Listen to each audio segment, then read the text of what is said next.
Much better. How are you guys doing? How's everyone? Awesome. Good. Good. Man, this is a good crowd. This is a good crowd. I like you guys. Well, my name is Amir, and welcome to San Diego Investment Club, also known as Phoebe. Most of you guys, first of all, before I go, how many of you guys are new tonight? Wow, that was a lot of you guys. So, you can put your hands down. This is, you really wanted us to, like, no, I'm new. This is called Phoebe, which is for us, by us. And this is strictly for real estate investors, people that want to know how it works. They don't want to they want to be in a place with like-minded people and actually make some money, talk about the things that didn't work in their life, talk about what works, and grow as a community. Because I'll tell you, real estate is not a solo game. Real estate, by design, is created that you have to work with other people. That's just the way the system works in real estate. So welcome, everyone, for coming, and thank you for coming.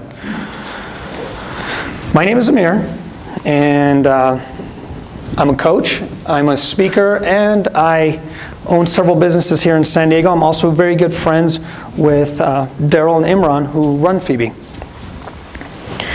And as you know, the investment club is the first Thursday of every month. And how many people were out there having a drink and chatting? Good. That was called the networking portion of this event. And what that is, you go out there and talk to people, because that's what you find out. You find out who they are and what they are. And I actually have an insight to share with you, because I just got back from my honeymoon, that I'm going to talk about. Thank you. Thank you. Thank you. We went to London and Paris and Nice, and there was this insight that came to me that I've actually could apply to my coaching, and I want to share with you guys. It may be something that is fantastical, so remind me about that. And after the networking or you guys networked, after today, you're going to have some wonderful speakers. When it's done, go back there and network again. Continue the conversation if you haven't already. Like I mentioned, first Thursday of every month, we'll be here.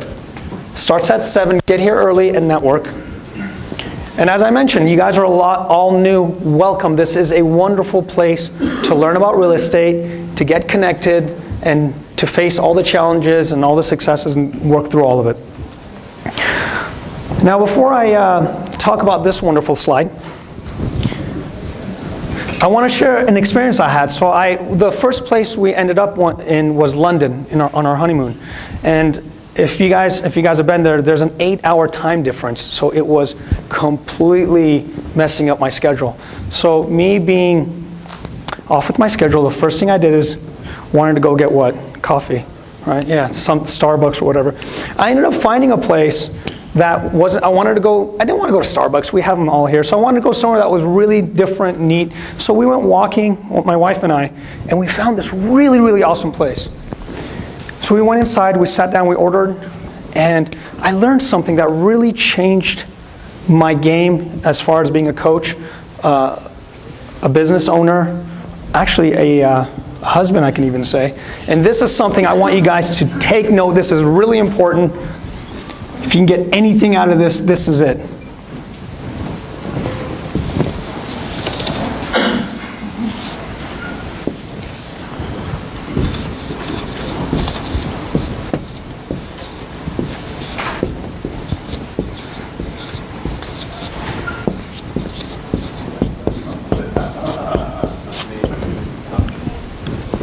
Make good coffee.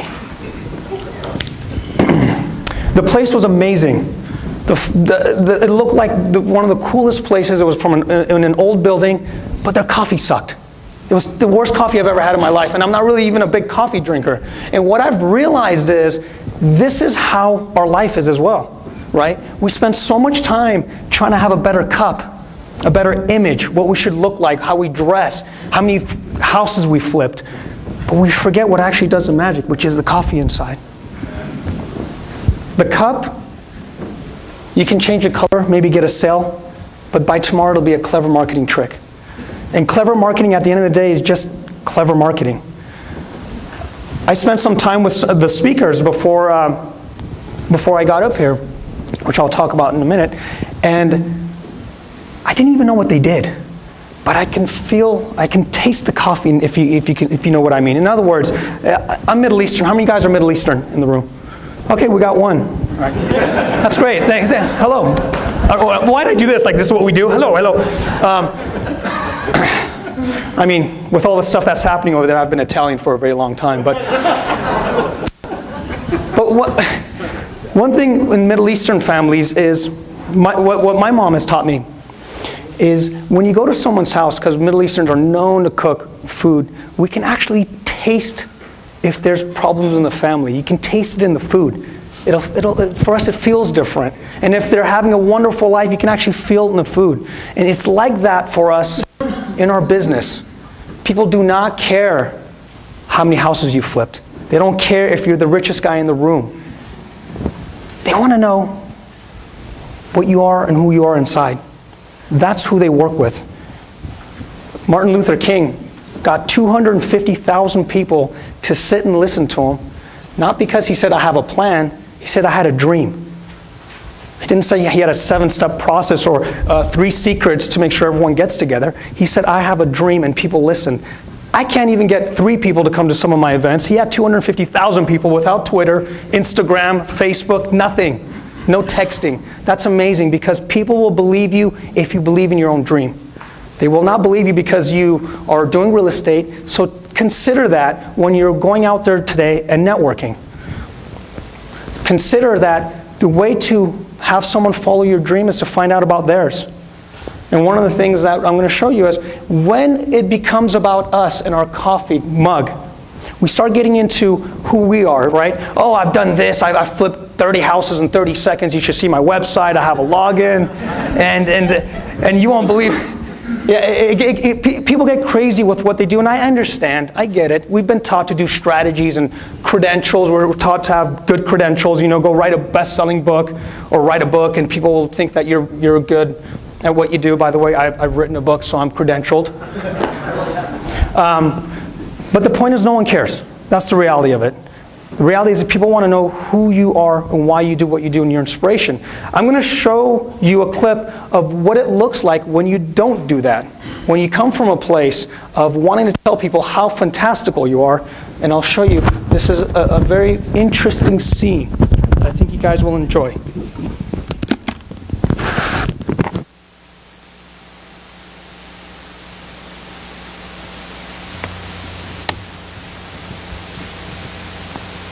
Can you hear it? Is it on? Lionel, glad you can make it. Can I get you a drink? Yeah, something soft. I'm driving. Parking's an absolute nightmare around here, isn't it? Have to reverse into the tiniest of spaces. Still, I managed it. I mean, parking's not exactly brain surgery, is it? And I should know. Why is that? You a doctor? Careful. Not a doctor. I'm a brain surgeon. Big difference. Big difference. Yeah, I actually know a joke about this. What's the difference between a doctor and a brain surgeon? One's not exactly brain surgery. The other is brain surgery. What do you guys do? I'm an accountant. Oh, that's good. Yeah, I could do with an accountant. Filling in those tax forms can get really confusing, can't it? Still, it's not exactly brain surgery, is it? I mean, brain surgery, believe me, is very complex. Are you an accountant too? No, I work for a charity. Oh, that's a very selfless job, isn't it? I really admire you. I don't think I could ever do what you do. I say that because it's emotionally draining, not because it's hard. I mean, it's not exactly brain surgery, is it? Which, as a brain surgeon, is what I do. Lionel, here's a drink. Lionel's a brain surgeon, you know. Yeah, he mentioned it. Oh, Jeff, they keep you late at the Space Centre. Have you met Lionel? No, hello, Lionel. So, Jeff, how do you earn a crust? Well, I'm a scientist. I work mainly with rockets. It's pretty tough work. What do you do? Well, I don't mean to boast, but I'm a brain surgeon. Brain surgery? Not exactly rocket science.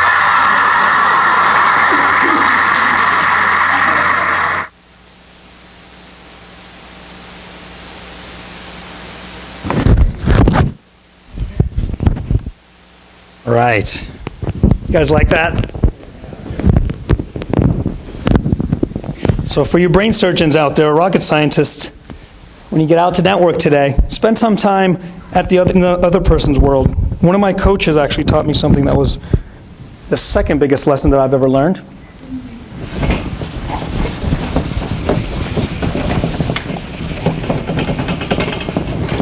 Which is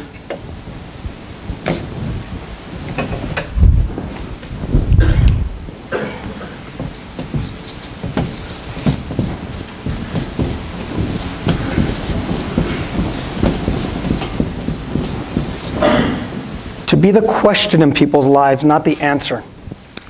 Be the question in people's lives. In other words, the transformation doesn't happen in our world, it happens in theirs. And the only way you can find out what's happening in their world is by what? By asking. That's it. That's the only way it works. And keep those two things in mind, and it'll make it a lot more fun networking for the other person that's with you.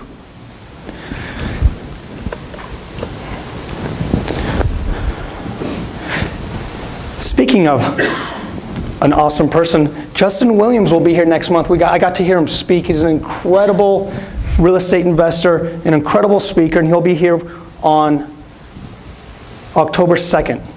So make sure you can come here. He is an incredible person to talk to and listen to. Yeah. Who's heard him speak? Yeah. Can anybody give a quick testimonial about Justin Williams? Here. He has an awesome podcast. Awesome podcast.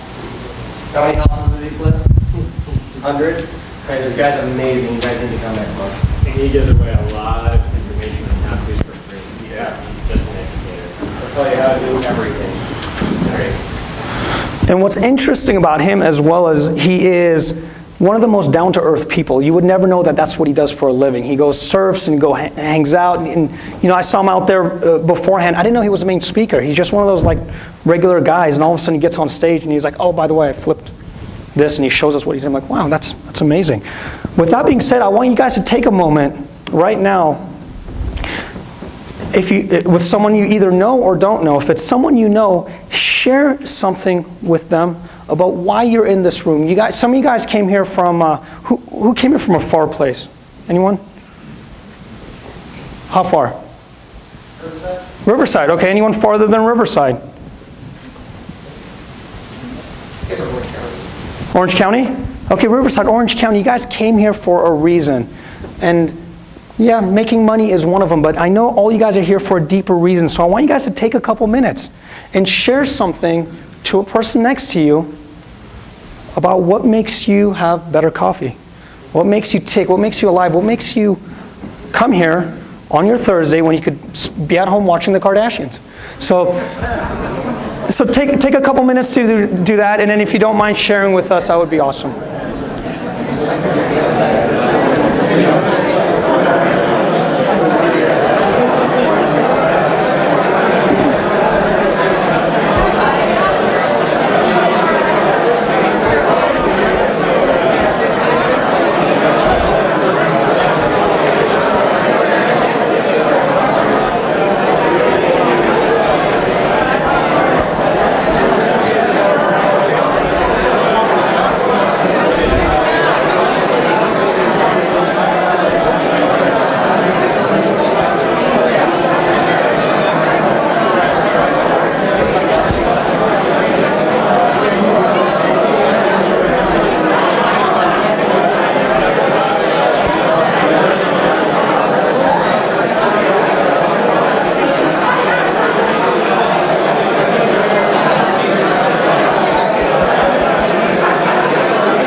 If we can wrap it up, please. Attention in the room. I know you guys are making wonderful coffee. Ladies and gentlemen. Ladies and gentlemen, if I can have your attention, please. Go ahead and wrap it up. Go ahead and wrap it up. Thank you.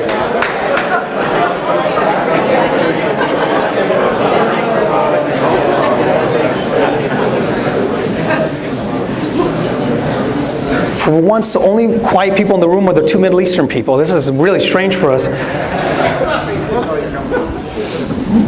Do a couple people mind sharing real quick why you're here, if you don't mind? Just sharing a little bit about what's going on. You, sir. Get him. Yeah, it's on. Sorry. Just wanted to create a lifestyle. You know, my wife and I be able to just live freely, travel the world, and I mean that's the majority of why most people are in here, is just to have that freedom, be your own boss. So, in a nutshell, without going down a long story, that's really why. Awesome. Thank you. Thank you. You, sir.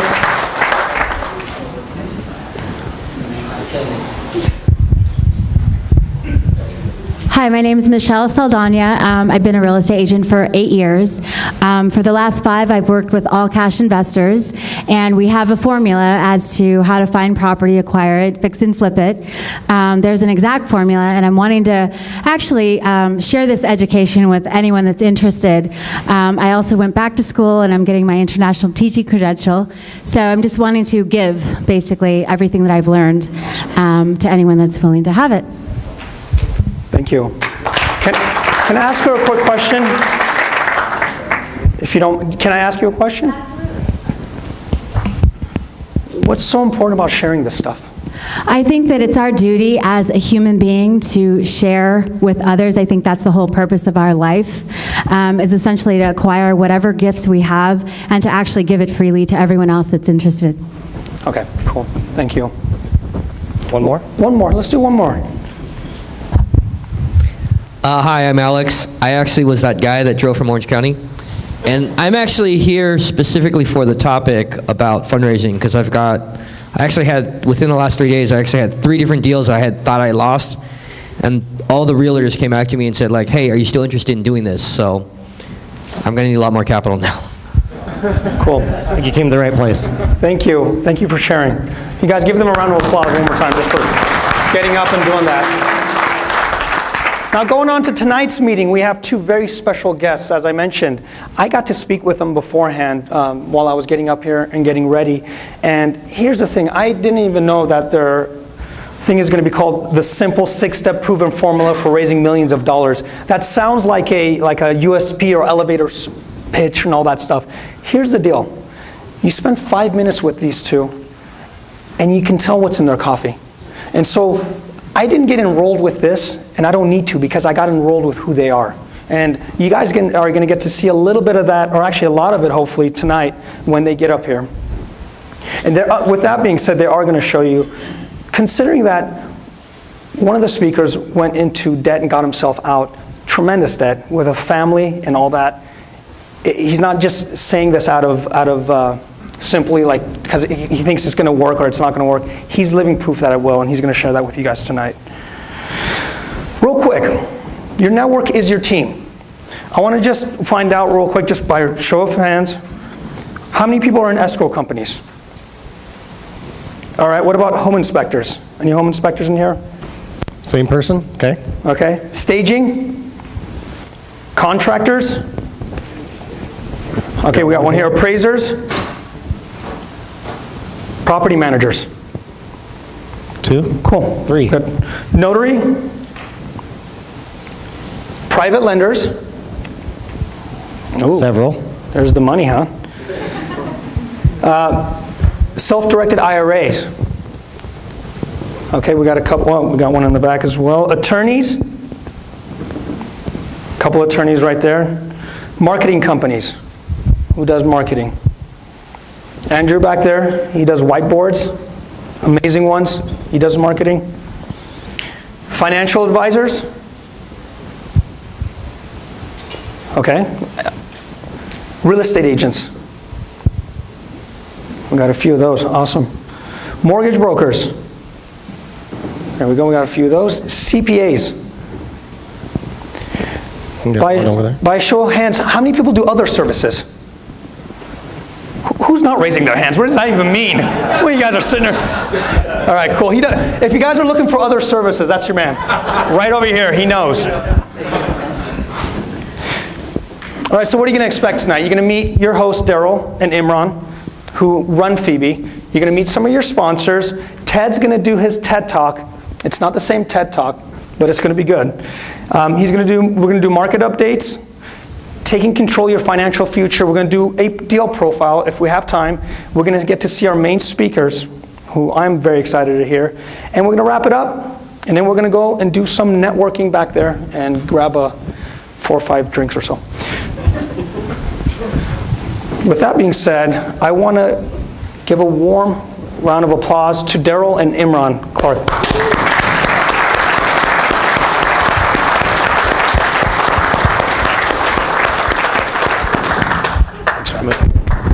course. Thanks, Amir. Thanks, Amir. Give it up for Amir. All right. Thank you so much. Hello, everybody. I'm Darryl. I'm Imran. And we're going to do some jokes. Oh. Wrong venue. All right. That's right. This is the investments. So no, we run our own business. We do a lot of different things, as you can see up on the screen here. We're Kukin & Clark Partners, LLC. We used to specialize in short sales until short sales went away recently. Still very specialized. Yeah. Just can't do as many. We do have several in the pipeline as well, and one of our teammates, he raised his hand several times because he wears several different hats. Richard, you're going to hear from him in a little bit. He's going to talk a little bit about market updates as well. We work with anybody who wants to work with us. We do a lot of partnerships. A lot of new people bring us deals, and we'll work with them in partnerships. We put money to work, people's money to work.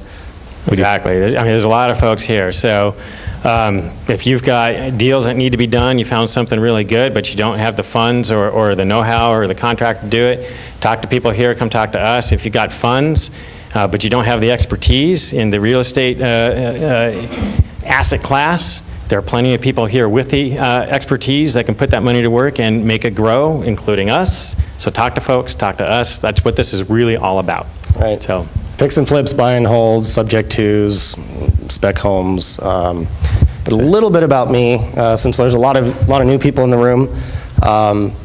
I come from a background of really small means. I'm an only child, and I went to high school. I didn't go to college, and I saw a sign on the side of the road: real estate investor seeks apprentice. So I called, learned about personal development, and that's where my career in real estate started. Got educated in 2006, learned about personal development, worked on myself, and that's really where it came down to, is once we found out that it really belongs inside the coffee, then really it worked. And I did say it worked, I made it work. So it's kind of why since 2009, we partnered up. I've been in real estate since 2006, struggled. I did go homeless, my family, 3 kids, we didn't have a place to live. Had some people in my ear, give up your dream, go get a job, get out of my house. And so we did. We closed our first real estate deal back in 2009, and ever since. Been flying ever since. Yeah. So, and we like to tell you a little bit about where we came from, just because there's people here with all kinds of different backgrounds and different places in your life, and so maybe some of you can identify with Darryl. And you didn't mention, but you were in property management before that. So living property manager and working in apartment buildings, stuff like that. Turn around and all that. Some folks might identify with me. So I was on another track. I'm the oldest of 5 kids, which then later became the oldest of 7 kids. And after the marriage between the parents, so a lot of us and in and out of the house. Navy dad. That's where I got the name Imran. He got based in Morocco right before I was born. So it was the 60s, and they picked up on the names. Right. So I tell you, there's no other Imran Clark in the world, I don't think. But I went the route of, my family's mixed. We have really highly educated, we do have rocket scientists. You know, one of my grandfather's a rocket scientist. We have a Nobel laureate on the other side. So we've got that. But where we started out, I grew up, I didn't realize at the time, I was a happy kid, but we were living on food stamps for a couple of years, you know, and I always thought we owned the house we were in, but one of my grandparents owned the house. You know, my father was struggling, and I didn't realize this until later, but education was our key for getting out. So after failing the 4th grade and repeating it over the summer, and then them not letting me do that, and then having to repeat it anyway, so I did 4th grade 3 times. So, you know, if you can you believe I still went for education? I ended up going all the way to PhD in the bioscience. I worked in biotech for 10 years, senior scientist, middle management, all that. Got tired of the jobs changing and the restructuring and it tanking. So got into real estate. So that was my background. I went to high education. I went to the 6-figure job. And it's still really, you know, the job owned me, I didn't own it. Well, I could say I have a PhD, a public high school diploma, as I mentioned earlier. So yeah, we met actually around '06, so we did a lot of education. I made a lot of mistakes, actually, before I met Darryl. Lost money, lost my shirt, lost my, you know, self-confidence, all that. Worked on Coffee and Inside. The 2 gentlemen you're going to hear from today, we actually met them through a lot of the same real estate educators. That's how we all know each other, and then we lost touch for several years. A lot of the same groups that were like here. A lot of folks. There's the SDIC as well, San Diego the SDCIA down in Mission Valley. A lot of great people. NSDREI, which Rich had founded up there in Oceanside. So go to the other clubs as well. You're going to meet wonderful people like this. We love having them up here because we hadn't maybe spoken to each other in 4 years. We didn't realize that we had all started kind of similar types of real estate businesses. And we got out of the education and they went and made it work and we went and made it work, and we just reconnected with them a few months ago and said, oh, you guys got to come up here and tell people what you're doing. And what's unique about them is where they get their capital. They're real focused in a particular area, and they're good at it, and it works. And so you're really going to want to pay attention to what they talk about. So that's a bit about us and where we come from, you know, and you know, let you take it from here and run the meeting. We are not tax advisors. We're not CPAs. We're not lawyers. You know, take what we give you with a grain of salt. You know, we're not financial advisors, so don't sue us for anything, please. I mean, if you go out and make a bad deal, that's your guys' fault. Basically, we are responsible for nothing, and you are responsible for everything. Is what it comes down to. So disclosure, we have to get out of the way. We're going to take a quick minute here to invite our sponsors up, because you know we couldn't do this without them. These are a lot of the same people that you're going to want on your team as well. Thanks, Imran. So let's bring our sponsors up. And first up here is going to be Brian Davis with AccuPlan, and actually this is going to fit right in with what Kendall and Darren's going to talk about. So there you go. All right, thank you. I'm Brian Davis with AccuPlan, the self-directed IRA guy, but I want to talk about another sponsor, Brock Vandenberg of Talamar Financial. Brock's a hard money lender. So those of you who are fixing and flipping real estate, Brock can help you get a loan. He goes up to 65 to 70% after repair value. And if you want to invest in trust deeds, he's also there to help you if you are looking to invest in trust deeds. So I really wanted to highlight Brock today. Well, thank you. So yes. Brian, how would these folks use their IRAs? Well, if they wanted to invest in a trust deed with Brock, like for an example, they can open up an IRA with me and direct it to invest in a trust deed with Brock, because he does fractionalized trust deeds and full trust deeds. Well, thank you. Yes, you're welcome. I don't know how to respond to this. This has never happened before. All right, Brian, thank you very much. Brian, I want to thank you for talking about me. I'm going to talk a little more about myself. No, Brian Davis and I go back a long time. We've gone back about 5 years. Brian Davis specializes in self-directed IRAs. Can I get everyone to raise their hands? Who has a self-directed IRA? A lot of people do. You want to know why? Because you can invest the money that you have in your IRA in investments that you want to invest in, especially real estate. So Brian Davis specializes in setting up self-directed IRAs, and more importantly, he specializes in creating self-directed IRA trusts. The benefits of trust is that you have more control over your self-directed IRA funds. So if you got any questions, give Brian Davis a call. He's at AccuPlan, and he can tell you his phone number because I don't know it.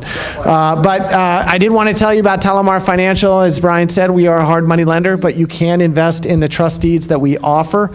Trust deed investment is simply you are the lender and you are earning between 9 and 10% on your money, and your investment is secured on a loan in first position on a property. Check our website out. It's Talamar Financial. I've got flyers in the back. Go to the investor drop-down menu and learn about investing in trust deeds. Thank you. And definitely keep coming to these events. These events are great opportunities not only to network with other investors in the marketplace, but to learn from guys that have a substantial amount of experience and have a ton of good track record. Thank you. Thank you, Brock. Appreciate it.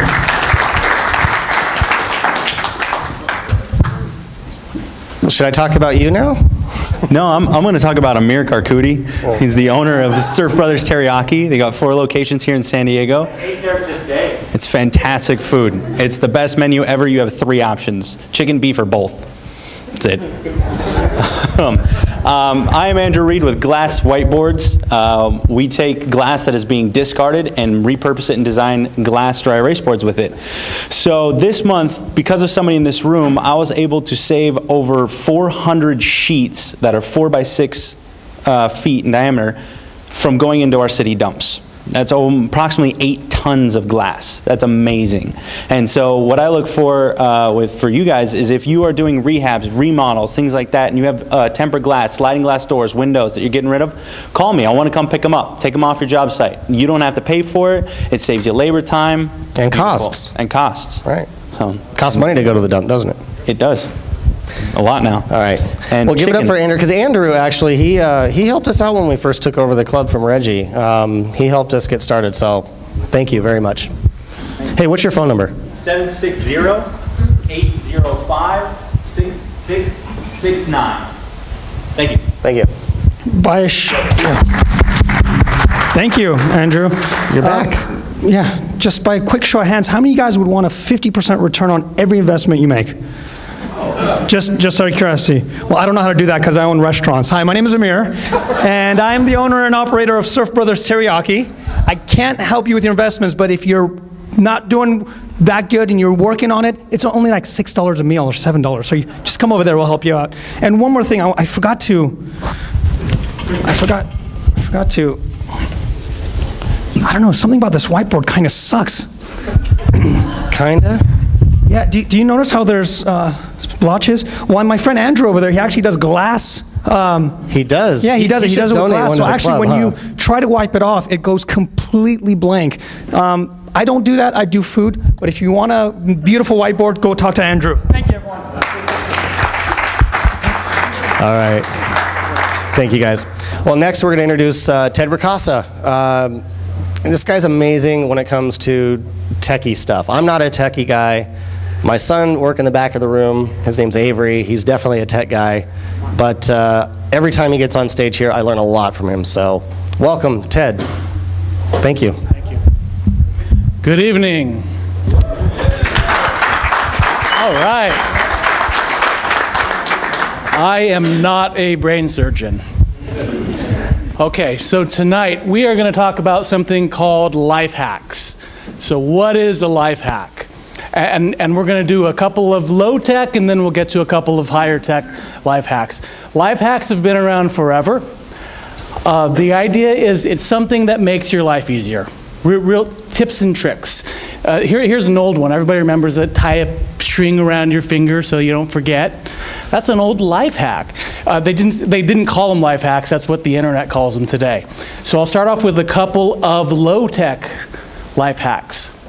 You guys ever been in the situation where you're doing a rehab and you're trying to fill a bucket and it doesn't fit under the sink?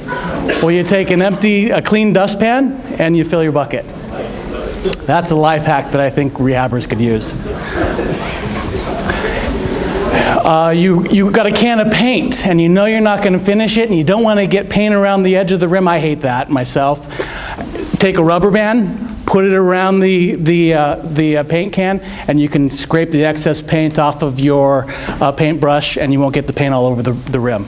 That's a nice low-tech life hack.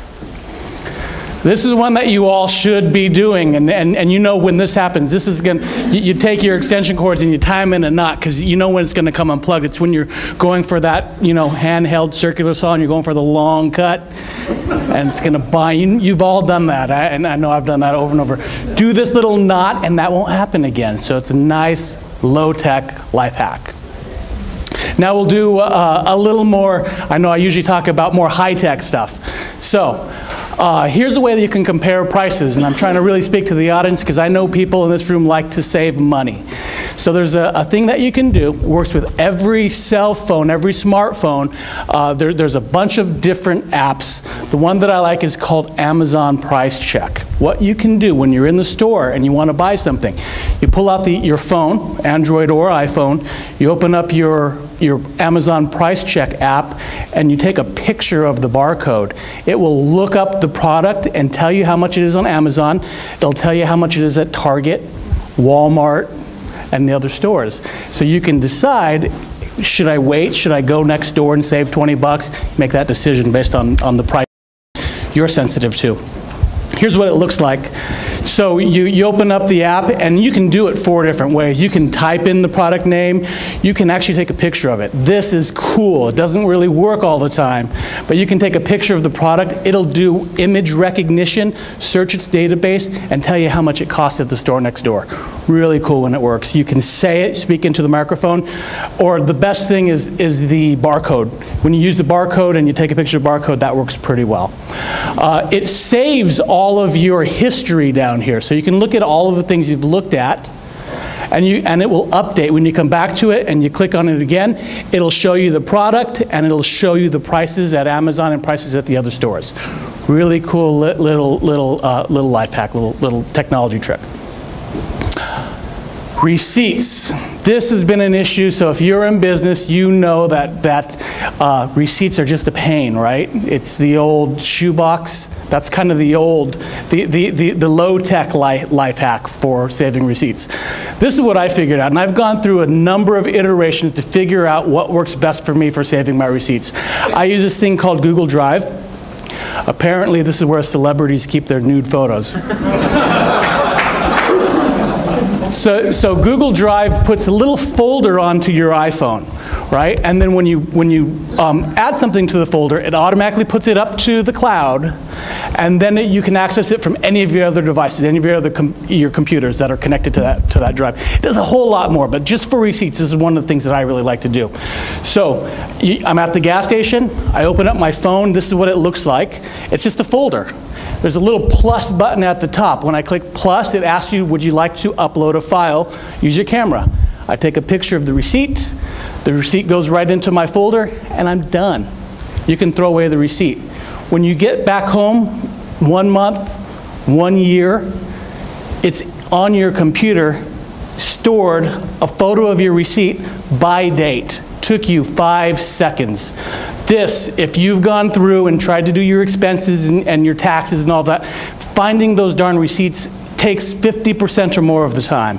This will really save you a lot of time. It's the easiest way. I've tried a number of ways to do it. I call this kind of a middle tech. It's not a really, you can scan it and do a bunch of really more complex solutions, but this is really simple, easy peasy, and it'll save you a lot of time. Last one. You guys should all be taking credit cards, I think. And I don't know why you should be taking credit cards, and I didn't know why I would take credit cards, but I opened up this account thing called Square. Square is a serious company. It's part of, there's a major revolution that's going on with merchant services or credit card processing. You open up your account, anybody can do it. Your babysitter might have this Square account. You don't have to have this major business checking account or credit profile. You open it up. It's the founder, one of the founders of Twitter started this with some serious money behind them. They will send you this little dongle thing for free, and you can take credit cards from anybody. It's like 2.5% to 3.5%, depending on the type of of transaction that you're doing, but you can take credit cards tomorrow. You don't even need this dongle thing. I have taken credit cards for things that I never thought I would take credit cards for, including rent. So I had a renter that really wanted the property, and I told them without consideration I couldn't give them the property. So they put their security deposit and rent, and I told them I would take the credit card if they paid an additional 3.5% to cover my costs. So they did it, and for the rest of the year they paid their rent by credit card plus 3.5% to cover my costs. So it's free, it's easy, and you'll never know when you need it. So I hope that some of these little life hacks, both high technology and low technology, help make your life and your business life a little easier. Excellent. Thanks, Ted.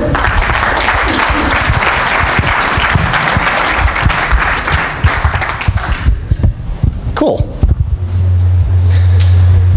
All right, well, next we're going to invite I don't know, our short sale negotiator, isn't that what they call it? Well, again, short sales are kind of going out. He's a broker. He is the founder of the NSDREI, and he's going to talk about the market updates, unfortunately, today. So give it up for Rich Worcester. Thank you. Thanks so much. Thank you. Everybody's a comedian tonight, aren't they? Brain surgeons and rocket scientists. I'll put a short sale up against any of those. Thank you. All right, so I haven't done a market update in a few months, and lo and behold, I was doing my homework, and the market has changed. Imagine that. Yeah, so, hey, Leo, I was going to talk about you tonight there, buddy. I did some interviews with Realty Track, and they did a housing newsletter, and some of the people that they interviewed are in this room. Leo over there, he's a builder, and they asked him questions. Robert Campbell, they asked him questions, and just a consensus of the market from that paid newsletter, high dollar paid newsletter. The people that spoke there about the San Diego market all agreed that we have some issues right now. I mean, we're not in a free fall, but we're definitely not going up. At least in the near term. We're sputtering at the top, so let's talk about it. These are the things that I'm going to talk about briefly, and about these are things that I study to figure out what the real estate market is doing. So how many of you are kind of clueless, or not clueless, but are really wondering where the market is going right now? Yeah, well, I'll tell you what I know, what I deduce from what I've studied here. So our esteemed trainer friend, Bruce Norris, has always talked about housing affordability being his most important factor when he's studying the real estate market. He's a investor and a flipper, and so he's, as well as hard money lender, so he wants to know what the market's doing. In his world, when your affordability gets under 20%, or even down 17, 10, 9%, it's time to get out of the market. Prices are at the very top. They're actually probably overpriced. So our housing affordability right now is 26%. It was 27 in the first quarter of this year, and late last year it was 27%. A year ago it was 32%. So the point is affordability is going down. That means prices are going up, and incomes are not keeping up with that, so that number is going down. Now, one of the things that's really overall over time has changed in this chart and this number is the fact that people aren't making what they were making 10 years ago or 8 years ago when we had the boom of 2004, 5, and 6. And so they're not able to afford as much house, or at least they're not able to, not as many people are able to afford a median priced house. So I'm babbling, but you get my point. It's gone. Affordability is maybe not going to go that low before the market has topped out. Median price in San Diego is $523,000. It was in July. In June, it was $531,000. So it went down $8,000 from June to July of this year. And year over year, it's up maybe 18%, but month over month, from June to July, it's down. And if any of you are fixers and flippers and wholesalers or whatever, you know that that market is down, and what you were trying to sell for in May and June, it ain't happening right now. You're seeing your competitors are cutting their prices, and you're being forced to cut your prices. Where this goes, we'll find out. This is the square foot price, and maybe here's a lesson right here. Look at this little pop out of the chart here. This is condos, the green, red, and blue lines. These are condo single-family homes in the aggregate. Square foot price for homes in San Diego since the baseline of March 2009, the real bottom of the market. Condos are up 100% per square foot. Single-family homes up over 50%. So there's got to be repercussions from that kind of a rise. You know, we saw it in 2006, 2007, and maybe we're seeing it again. So I don't want to be Chicken Little here, but I just want you to be very aware of what the market's going on, what's going on in the market. Mortgage rates, gosh, you know, this is just the silver lining from all this. Real estate mortgage rates are unbelievably low. In fact, they've been low for so long now, even though we had a little blip up late last year. They're so low now that they're kind of a constant in this market. So if rates go up, you know, 1% or more, it's going to seriously affect the buying power of a buyer, and it's going to probably put downward pressure on pricing as well. So even though the banks are just foaming at the mouth to raise rates, you know, that's who really controls that. They want to raise rates that'll increase their income. When that happens, sorry. And then here's the real problem for our local market at this time, at this point in time tonight. And I don't want to say that we're in, you know, we're in a collapse, but the inventory, this red line over here, let me see if I've got a button I can push. Right here, this red line, this is the inventory for 2014. You can see our inventory has gone from under 6,000, it's about 5,000 units, up to almost 8,000 units. Our inventory is higher now than it has been in 3 years. And just the last year at this time, it was so low that people were fighting over deals. And now, you go down any street, you see signs everywhere. And I know if you're paying attention, you've noticed this. So the point here is, you know, the old law of supply and demand. Supply is going up, demand may be slackening a little bit. That's going to cause your prices to probably go down a little bit. Real estate and short sales, not much to talk about here. 2% of all the deals in San Diego County run through the MLS are either REOs or short sales. That number is down a little bit from last month, and it was at the height of the market when we were just, you know, in a frenzy for short sales. It was 26 to 28% in San Diego. So it's way down. Unemployment or employment, this is the chart from the Federal Reserve Board, St. Louis. They put this up here. San Diego, again, I have two charts. I want to show you this one because this is what the book cookers of the Fed and they talk about how great the unemployment rate is in San Diego, and it is down. It's down under 6%, actually was under 6% here for a few days, weeks. That's great. That's a good unemployment rate. However, here is a chart that shows you, going back to 1939, this is just a general point I want to make, and that is that blue line is service industry jobs, and that red line is much higher paying manufacturing type jobs. Okay, and here is 2009 right here. You can see what's happened. 2009 we had that, 2005, 6, 7, we had that collapse of the economy.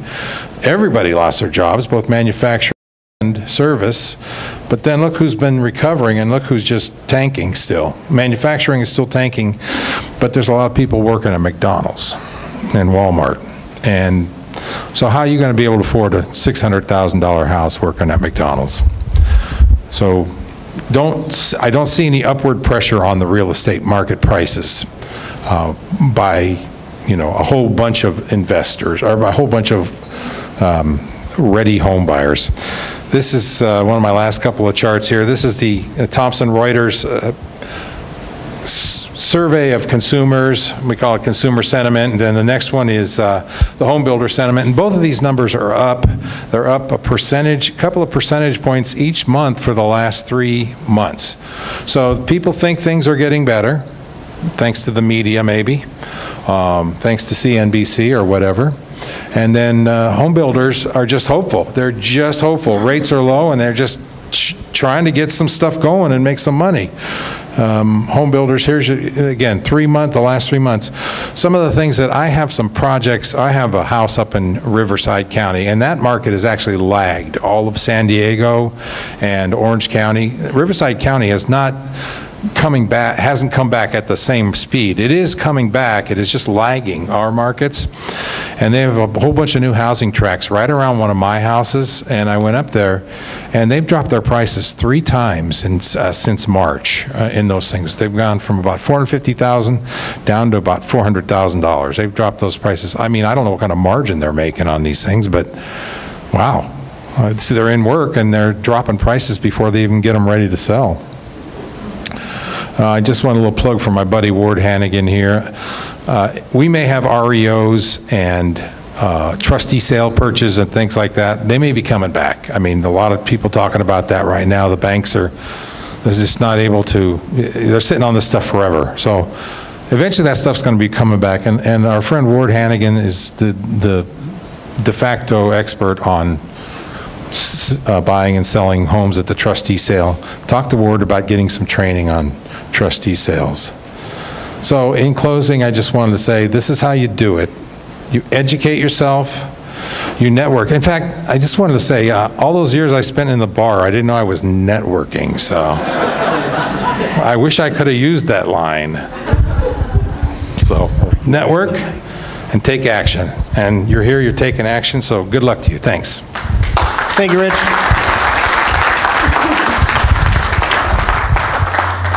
Thanks, Rich.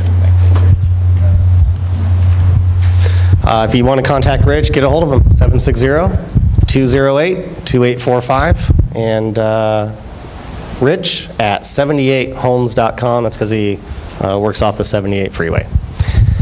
So I'll let Imran talk a little bit about what does it take to control your financial future. We've both been reading a book recently. We've set some 60-day goals, and here you go. Go for it. All right, well, it's more like rereading and rereading and rereading the same books, and it's time to go back and remind ourselves. So the one that we just finished reading this week, 1 week, it's another book, Richest Man in Babylon. I can't just tell you to, flip, no, I like doing that. No, all right. So we like to have a little mindset section. We're talking about the coffee inside mindset. In the interest of time, I'm really going to try to blow through this for you, but I just want to put a few thoughts in your brain. So out of this book, there's a large section called The 7 Cures for a Lean Purse, and I'm paraphrasing here. So save 10% of your earnings. Always set aside, so for every 10 pieces of gold you earn, save 1, spend 9, and you'll find on those 9 that your lifestyle doesn't really change that much. But by saving that 1, your lifestyle in the future changes a lot. So save, okay? Control your expenses. Interesting, he's the richest man in Babylon. He says, even I have wants and desires that far exceed my fortunes, and if I were to go after them, I'd blow it all. So everybody has wants and desires that far exceed what they have. Stick with what's necessary so that you can have more of what you really want in the future. Control your expenses. Make those savings, those 10% savings of your earnings, multiply by investing it. Then guard them against losses. That's, Don't give it away to let somebody else invest it, because they're probably going to lose it. So well, take control. Give it to somebody else smart in those investments, because you may not be smart in it, but don't go for the shiny objects, right? Or the get-rich-quick schemes, okay? So guard against losses, okay? They say own your primary residence. I might argue back and forth in San Diego, renting might make sense in some cases. But in many other markets, owning your own residence really makes sense, cheaper than renting. Okay. Ensure a future income. Translation, cash flow is king. We get into these rises and falls. If you have cash flow, you can survive these things. Okay, and then increase your own earning ability. This was all the education is about. This is what's coming here. You know, you get paid what a job is worth, but you come here and you learn how to invest. You learn how to own your own business. You increase your own personal earning potential so that you can put away even more when you do 10%. 5 laws of gold. So there's some of this is redundant. Gold comes to those more easily to the person who already has savings set aside. It's a weird law of attraction. If you have money, you save money, more comes your way. If you don't have it and you're stressing out about it, it doesn't come your way. Okay? Gold will work diligently and profitably for the person who does invest it. So you got to put it to work. You can't just, put it in a sock in the drawer. All right? Gold will cling to the person who makes investments through persons wise in the investment class. So if you want to put in an investment class and you don't know about it, if you don't know about real estate, but you know people that have been very successful at it, listen to them. Listen to the other wise sages in that class, do what they say. And then, of course, the opposite, gold slips away from the person who makes investments through persons not wise in the investment class, right? And also, gold flees from the person who seeks impossible earnings and follows the trickster. So we've seen this actually even with successful investors, that during the collapse, and they lost most of their money, and they started going out to like Detroit or someplace where they say, you can buy 20 houses for like $2 each, whatever. And they, oh my God, and they're trying to make all their money back fast, right? They're chasing that dream, but there's little disclosures in there that they didn't read that say like city fines may exceed the value of the house, things like that, and they ended up buying crap and losing even more money. So be careful of that. And the bottom line is men and women of action are favored by the goddess of good luck. You can't sit there on your hands. And the procrastinators out there, which is a lot of people, will miss out on all the good opportunities, because while they're thinking about it, somebody that's taking action is going to grab that opportunity. By the way, these slides will be available on SanDiegoInvestmentClub.com, so I'll show you how to get there later. Okay, so usually we have a deal profile section here. We have somebody from the audience talk about a deal that they've done, a flip or some kind of buy and hold. Nobody stepped up. A lot of times we'll fill in the blank, but in the interest of time, we're not going to do it. But I am going to mention that we do have some deals. We have a lot of inventory, and we're positioning cash in a certain direction. So we want to liquidate 1, 2, maybe 3 that are really, really good buy and hold investments that will cash flow, okay? And they're priced somewhere between $1.20 and $1.50. You've got rents that are $1,100 to $1,400 a month on them. Come talk to us after. If you're a buy and hold type investor and you like those kinds of things and those numbers sound good, talk to us. We might just move this over to you.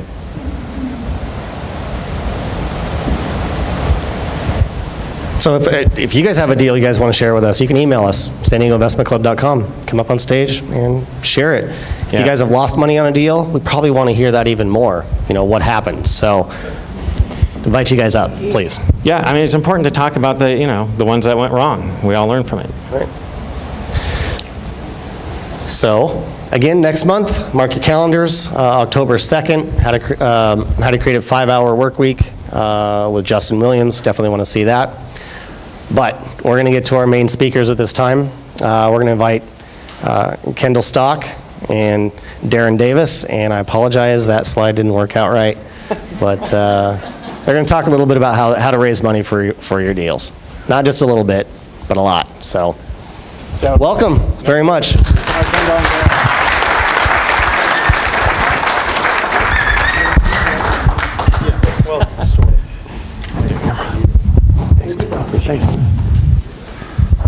Go ahead. Well, my name is Darren Davis. This is my business partner, Kendall Stock, not to be confused as my partner. We are in California. That can take on all kinds of different connotations. So, no, he's my yes, we've spent the last 5-6 years working together with very similar interests in the real estate arena. We primarily are fix and flippers. We buy the majority of our products right out of the trust deed sale at the auction, cash, and fix it, flip it, make a profit, and move on. That's a little bit about our business. To tell you a little bit about myself, back in, oh hey, look at that. I guess we're going to go over our disclaimer. which is very similar to Daryl and Imran's. It is that, yeah, it is. Yes. Very good. All right, we're moving on. How many of you felt like this in 2008? I've fallen and I can't get up. Well, I see that you're here, so I see that you got up. And I'd give you a round of applause, a high five, air five, for doing that. This was me. I had done pretty well for myself, I thought, working in an industry that was heavily weighted towards new home construction. So when that all stopped, the paychecks stopped. Before I lost my job, I love saying that. Before I lost my job, though, I had made a fantastic purchase, and that was in a company that sold real estate education information. And so I made this huge purchase. Then I found myself unable to pay the bill that I just created. But thank goodness I had put myself in a position where I had paid off all of my other debt, and I had a lot of credit to live on. And so I did that for the next year and decided that, you know what, I really do like real estate, and so this is where I'm going to spend my energy. And I re-educated myself because I was in an industry that was dying and in a career that was dead. I couldn't even go to the competition because they were letting go all of their people in the same position that I was in. So I started learning about real estate, becoming more familiar with it, becoming very comfortable with it. That's where I ran into my business partner, Kendall Stock. At that time, Kendall was, I'll let him tell you a little bit about his story, but he was feeling much of the same demise as I was.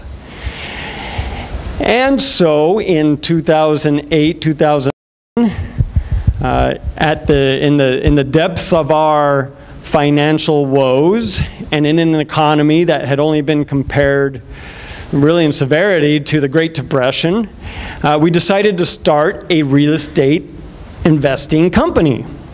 Perfect timing, because frankly real estate was at an all-time low price, and you know, there was a lot of opportunity. And so since then, we purchased our first fix and flip property back in 2009. We incorporated ourselves in 2010, and since then we've now purchased 103 properties, generating just over $2.1 million in profit, net profit, not profit, but net profit in the bank to our investors and to ourselves. Does that sound like anything that you guys want to learn how to do? All right, can I get an amen? Okay, very good. Amen. Thank you. The key to this, though, was Kendall didn't have the money. I didn't have the money, and we had to do all of this with money, namely somebody else's. Kendall is brilliant at raising money. He always says, if there's two things I'm good at, it's one, finding money, two, flipping property. I've worked side by side with this young man for 5 years, and I can tell you that's 100% true. And he's going to give you some of the secrets that he has gathered over the last few years, well, the last 10 years, on how to find private investor capital that you can use in your real estate transactions to actually build a life for yourself and provide a return to your investors that they are very pleased with. If this sounds like a pipe dream, it's not. And I'll let Kendall tell you a little bit more about how this all works and how this has come together. My job I say my job. I was in corporate America for 15 years before I became an entrepreneur, and so I still speak as if I have a job, but I haven't had a job for, well, no, almost 6 years now. But my job in our business is in the analytical side of the business, the analyzing the market, the ARV on the house, the comps, the everything else. And so I'm not the one that raises the money. And so with that, I'm going to turn you over to my business partner who does raise the money and give him the stage. Can we give it up for Kendall Stock? Thank you. All right. Thank you, Darren. Let me see the clicker.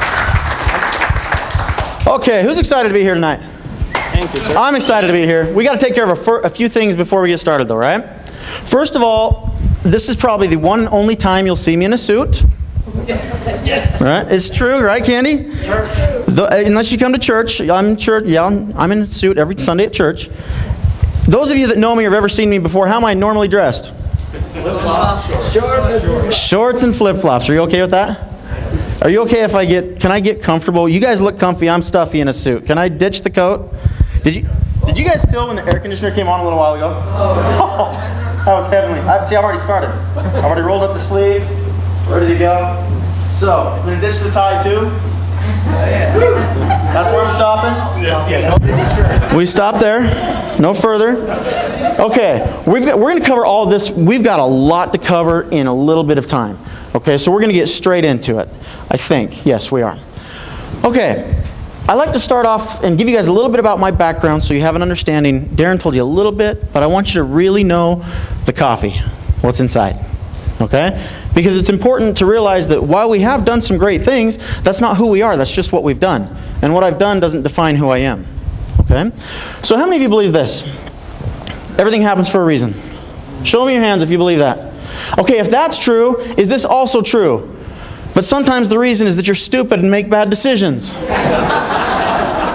Is that true? Okay, that was my life. Right? A few years back, I made a ton of money, and I thought that was what life was about. And then I got a big head, and I started doing deals that I shouldn't have. I started doing deals that I had no business doing. I wasn't educated enough to do them. I didn't have the right people on my team. And I just did what this book talks about. I raised capital and gave it to somebody else who didn't know what to do with it. Ultimately, we lost over $3 million. I personally lost $300,000. I was $300,000 in debt after I'd made my first $1 million and lost everything. I lost my houses. I lost my cars. I lost everything. And then I went into business with them. Yeah. Here was my sales pitch to Darren. Hey, I'm $300,000 in debt. I got a credit score of 473 and I make 20 grand a year. You want to partner up? Who would take that proposition? Right? That's where we started. Now, what's important is that that's not where we stayed. And what we're going to talk about tonight, I'm literally going to show you what we do to raise millions of dollars. Now granted, I've got what, 47 minutes now, right? I have taken, Darren and I, we've mentioned education this evening. Darren and I are instructors for a national education company. We teach real estate investing. We teach fix and flip and raising private capital. Daryl and Imran, they're alumni as well. It's a solid educational program. I'm not here to talk about that tonight. What I'm here to tell you is this is an 8-hour class. And I'm going to go over it in 47 minutes. So, buckle up. Okay? Before we get into this, let's talk about retirement plans. Where was my IRA guy? I forgot his name already. Brian. Where's Brian? I'm giving him props. He's not even in the room. Okay, don't use Brian. Use the other guys. All right? Just kidding. Why retirement plans? You're going to see some acronyms on the board. Can I get off the stage? Do you guys care? Okay. We're going to see acronyms tonight. SDIRP. What does a SDIRP stand for? Self-directed retirement plans. First of all, why a retirement plan? How many of you, I saw some hands, again, who has a self-directed retirement plan? Where are you at? Okay, so some of the room. Who doesn't? Who has no idea what we're even talking about tonight? Be honest. Nobody. They're like, oh, we all got this, right? Well, then come teach it. Retirement plans, what I have found, this is where you find the money. Okay? Who's here because they want to learn how to raise capital? Somebody over here put me on the spot. Have you guys ever heard people talk about you before you get on stage? You're like, man, I better not suck tonight. right? Because they built you up like I know what I'm talking about. But somebody over here said, there you are, the OC guy, right? He says, I need to raise capital because I'm losing deals. How many of you are losing deals because you don't have money? Okay, I'm going to put a disclaimer that the way we raise capital is different than maybe you're used to. It costs us more money, all right? The way I raise capital is not less expensive than hard money. And so our fees that we pay, what we pay our investors, it costs a lot of money. But when we started out, could beggars be choosers? No, we just had to start and then go out and duplicate and do it over and over and over. So let's talk a little bit about retirement plans. I got to get back up here. Who has a retirement plan, by the way? Keep your hands up. Look around. Okay, now keep your hands up. How many in the room know somebody who has a retirement plan? All right, that's everybody. Are you utilizing them? Are you having the hard conversation with them? And I'm going to challenge you and say most of you aren't. When I talked with Darren and Imran, when we connected, when did Jeffrey come? 3 months ago? Beginning of the year. Yeah, it was longer than that. Maybe 6, 7 months ago. I don't know. We reconnected, and it's funny. We started our enterprise at the same time. They'd gone out and done a lot of deals. We'd done a lot of deals, and we financed them completely different. And they said, people need to know the way you finance. Because you guys use hard money, right? And when you use hard money and private money, when you're using hard money on a monthly basis on average, how much is your mortgage payment? 6. No, that's not a number. Yeah, 10 or 11% usually. What's that? 10 or That's your interest rate? Yeah. What's the dollar amount that you owe to your hard money? At any given time, you could average about $30,000 a month. $30,000 a month. What does that do to your stomach? I give anybody else an ulcer? We were up to $50,000 a month. I was $300,000 in debt. Did I want to incur a $30,000 a month note payment? No. So understand why I structure the business the way we do. That's important. Now we talk about retirement accounts, right? Roth, we talk 401ks, IRAs, Roth, HSAs, solo Ks, etc. These accounts are stellar. How much money is in retirement accounts right now? Trillions. Over $20 trillion in retirement accounts. How much of that do you need, Donald? 20 trillion. Oh, you need 20 trillion. He needs it all. You can't have it all, right? But those of you that are trying to raise capital, how much do you need? $5 million bucks? Okay, that's plenty, right? Who can do less than 5 million? Because it's going to be hard right out of the gate to go get 5 million. If we're talking, I'm going to take you, I know that everybody has different experience, but I'm going to take you from square one today. I'm going to assume you know nothing and try to get you to the point by the end of this evening that you can go start raising capital tomorrow. But probably not to the tune of 5 million. Fair enough? Can you get there? Yes. Do the same principles apply? Yes. And have we done it? Yes. Okay, so let's think of retirement accounts. Again, those of you who have money. Now, I need to put a disclosure here. I'm not soliciting capital this evening. What I'm going to do is show you exactly how I raise capital. Do you guys want theory, or do you want me to actually show you what I do? Then will you participate? Okay, Darren, I need you to be Vanna White. Okay? Not with that marker because you can't catch. Okay. Those of you, again, by raise of hands, who has a retirement account? All right, Kimberly. If you don't mind me asking, I don't mean to get too much in your personal space. How much do you have in your retirement plan? $6,000. $6,000. I love it. Now, did you guys hear what I just said to her? I hope you wrote that down. That's how I start everything.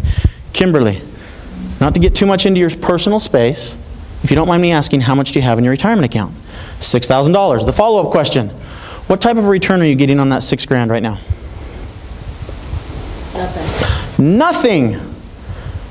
Can we assume she wants to make more than nothing? Yes or yes? If I could double, if you're making nothing, give me a number, 2%? What are they paying in savings accounts right now? 0.25%? Okay, followed up. Kimberly, if I could double or triple your return secured by real estate, would you be open to having a conversation? Yes. Did you guys hear that? That is, we've got 6 steps. The reason we have 6 is because we had to make crap up and make 6. Right? It sounds fancy. But I really ask two questions. You have, and if I could double or triple your return or get you a better rate of return secured by real estate, would you be open to learning more? How many of you in the room could ask that question? Promise? Turn to the person next to you and find out how much they have in their retirement account. Because honestly, it's none of your damn business. True or true? It is none of your business.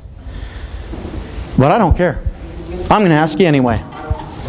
What's the worst they can say?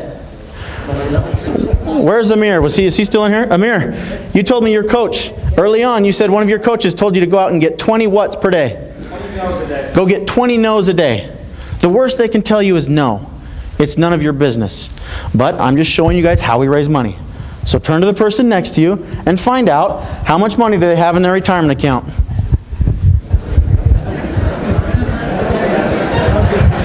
This is a serious exercise. Don't laugh. Get into it.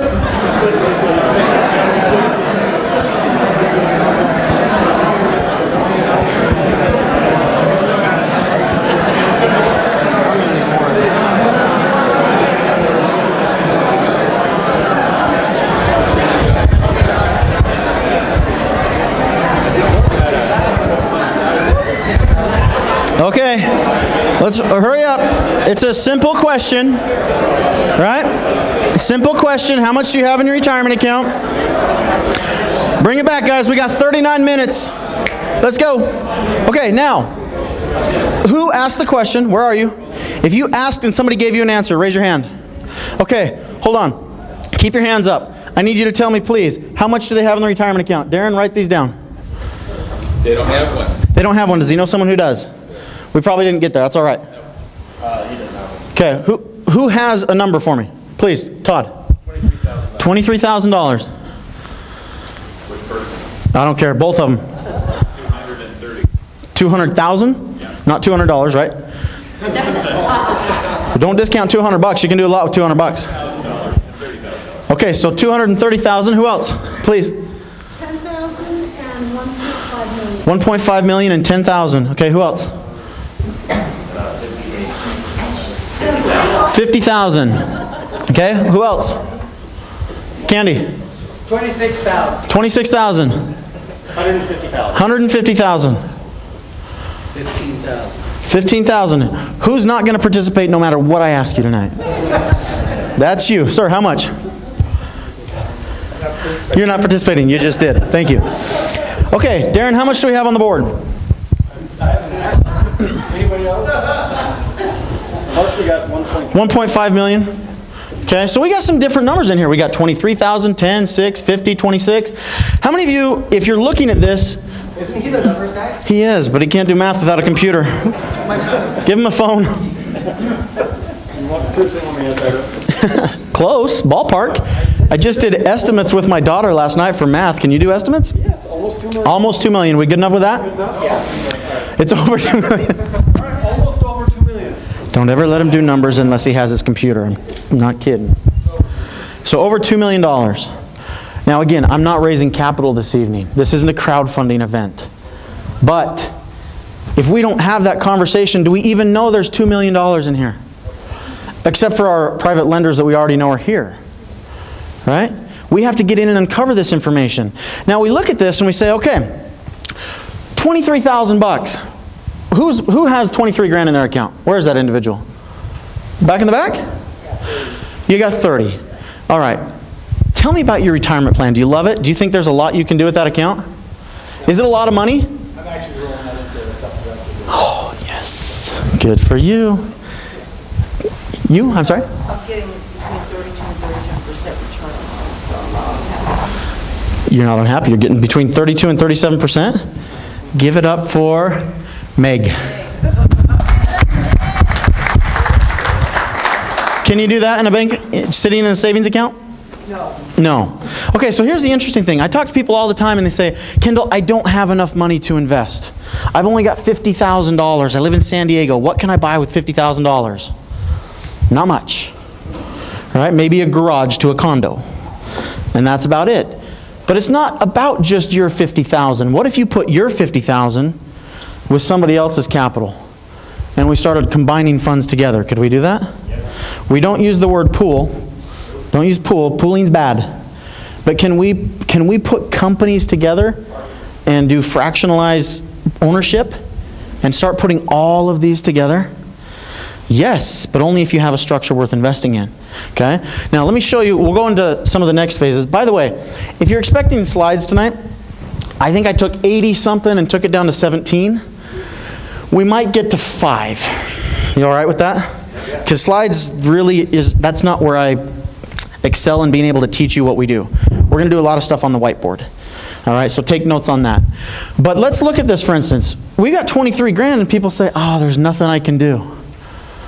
But what if we have 23 grand? We can't do something in San Diego, but can we go in other parts of the market and buy rentals for 23 grand? Can we? What kind of cash flow? Pretty good, actually. Pretty good cash flow. Darren and I just bought 13 houses on that model. All right? And then they're all in. All in, we spent $25,000 a piece for each of those houses. All right? We can buy them for $25,000 all in, and they cash flow about $400 a month. And guess where I learned that strategy? Guess who introduced me to that concept? Somebody right here in the room. Carlos Garcia. Okay? Raise your hand, Carlos. So if you've got 23 grand, again, not soliciting anything, just telling you what you can do. People say, oh, I've only got 23 grand, I can't do anything except for buy cash flow every single month, right? Now, if your money is sitting, if all of this money, if we've got, who added it up? I know somebody in the back added it up. There's got to be somebody that, I know we have that personality in here. I'm still getting about $2 million. We're going to call it that. We're going to call it $2 million. Whoops, brown. That's not working. I need black. If our money is sitting over at Merrill Lynch or Oppenheimer or Fidelity, how are we going to get, and our objective is to come over here and buy real estate. If I've got $2 million at Fidelity and I want to go buy 123 Main Street that cash flows, or 123 Main Street to fix and flip, and I go to my broker at Fidelity and I say, hey, I want to take $2 million and I want to go buy this house. What's the broker going to tell me? He's going to say, you can't do that. Why? Because you're taking money out of management from him. Right? They don't do it. And it's not that you can't do it, it's that they can't do it. So we're going to talk tonight about how we get the money from Fidelity, from Oppenheimer, and move it over here. And I've always been amazed at when we're here at these events and our IRA guys come up, they don't really explain how to do that, not in this forum, right? There's other forums that they do this. But let's take our $2 million, let's go buy 123 Main Street, and let's get a return. How do we do that? Self-directed. So I've got $2 million here. I need to take the money first. I've got the money over here at Oppenheimer or Fidelity. I always pick on Fidelity. I love picking on Fidelity. I don't know why, I just do. Right? So I've got my money. I want to go buy the house. The first thing I have to do is put it where? What is this entity called? Self-directed IRA. You've got to put it through some sort of a third-party administrator or third-party custodian. Somebody else that can hold your money. All right? Now, from here, once your money is here, what can you invest in? Just about anything. Just about anything. You can invest in anything allowed by law. Okay, by law, what can't you invest in? For those of you who this is new for you, what can't you invest in? Life insurance. Collectibles? What? Did somebody say Obama? Oh, that was, I'm hearing things. Okay, we can't invest in collectibles, life insurance, and shares of an S-Corp. Okay? Those are the things you cannot invest in. What about everything else? Yes, please. You can't invest in your own deal. What's that? You can't invest in your own deal. Or can you? You want to go toe-to-toe on this? What's your name? Get him, Noel. Get him. You're Noel. Noel says you can't invest in your own deals. And I say it, what? It depends. If you structure it correctly, can you invest in your own deals? Yes, you can. Oftentimes you have to own less than 50%. Less than 50% have an independent third party in the deal with you. Where's my IRA people? You guys are nodding your heads, right? That's true. How do I know that? Because I did that with one of these accounts. Who knows what a health savings account is? an HSA. Okay? I did that very transaction. I did a transaction with my health savings account. I got a 400% return on investment. Awesome. Want to know how to do that? We don't have time tonight. But you should want to know how to do it because that was awesome. Specifically, why it was awesome is because I had to go in for surgery. And I'm not a very good saver, just like you. So all of a sudden, I flip a house, boom, surgery's covered out of a health savings account. Who likes that? Awesome. Okay, so Noel, would you agree with me it depends? It does. Show you how? Okay. All right, so first, we'll get there, I promise. First, we're going to take our money, we're going to put it into a third-party administrator, third-party custodian. All right? From there, we're going to take the money. I keep grabbing that one. Hold that, Darren. What are you doing up here? Just kidding. Okay, would you get me some more water, please? Thank you. All right. I get a little passionate and get a little sweaty when we do this. That's why the suit coat's not going to work. So we have the money over here. Now, there's a bunch of third-party custodians you can use. We have 2 or 3 that are sponsors of the club, yes? And there's other companies, there's national companies. Give me some names. What are you familiar with? UDirect, Entrust, Equity Trust, Horizon Capital. You get the picture, right? Vantage IRA. There's a lot of companies that allow you to do self-direction. Now that we've got the money here, say we've got our $2 million, or you know what? I'm going to drop that down to $200,000 because seriously, you guys aren't, some of you aren't ready to go get $2 million tomorrow, but you can go get $200,000. Oh, you're the man. Thank you. So $200,000 here. Now we want to go buy 123 Main Street. How do I get the money out of my third-party administrator or custodian to the house? How do I do that?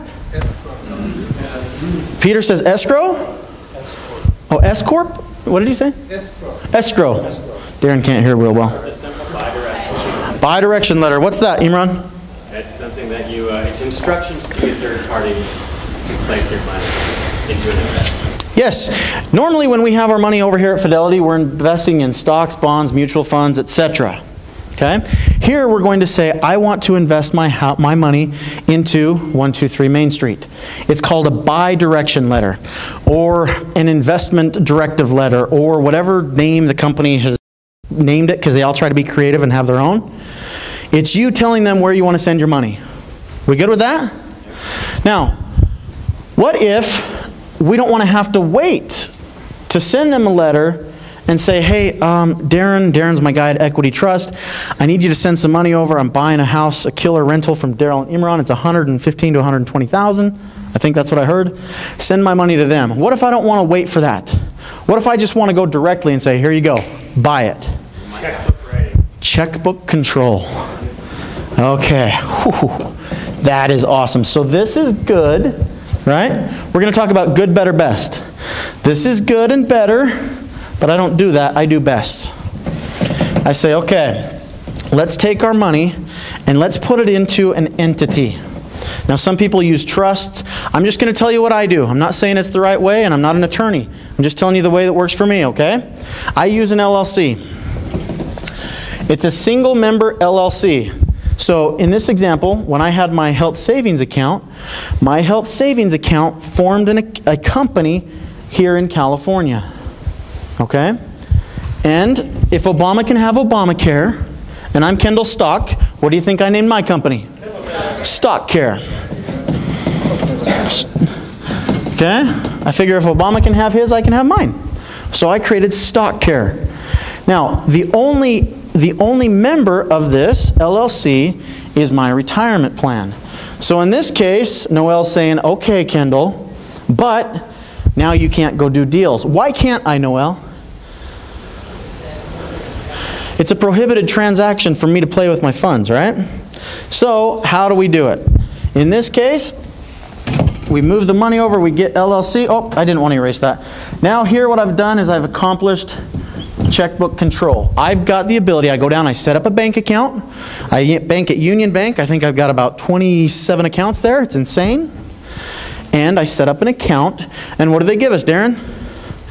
Debit cards. Debit cards and checkbooks. Now we have checkbook control of our account. Are we clear on that? Does that make sense?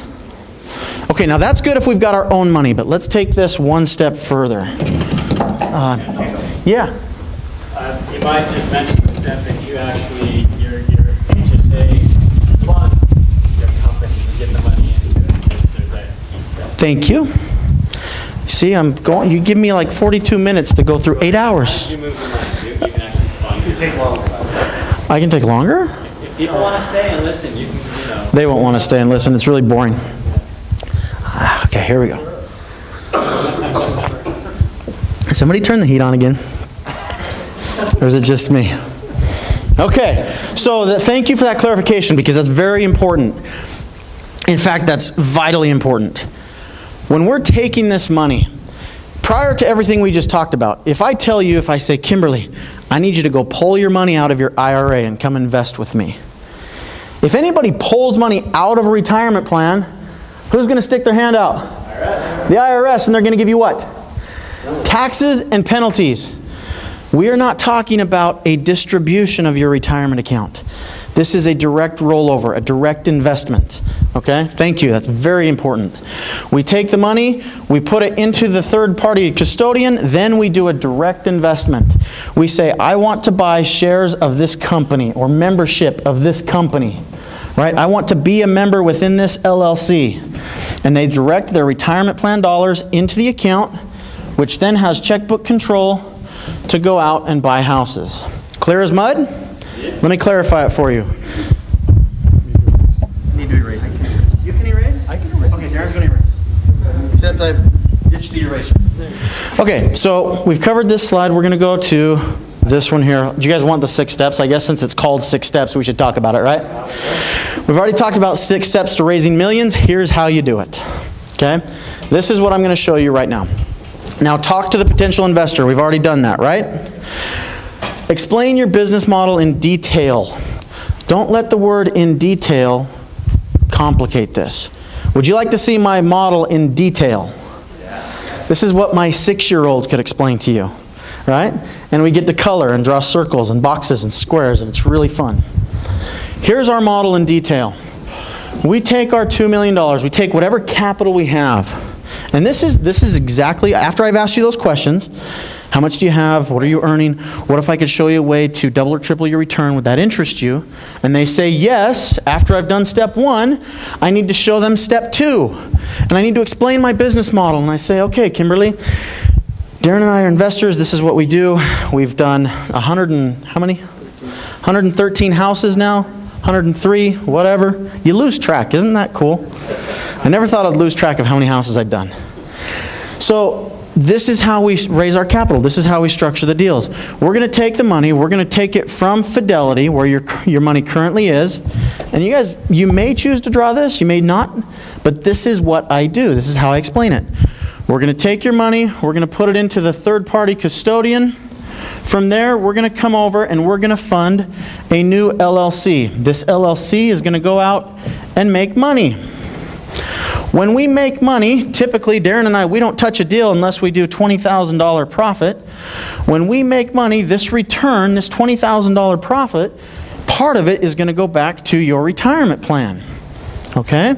Now this is how Darren and I structure our deals. When investors come on board, they get 50%.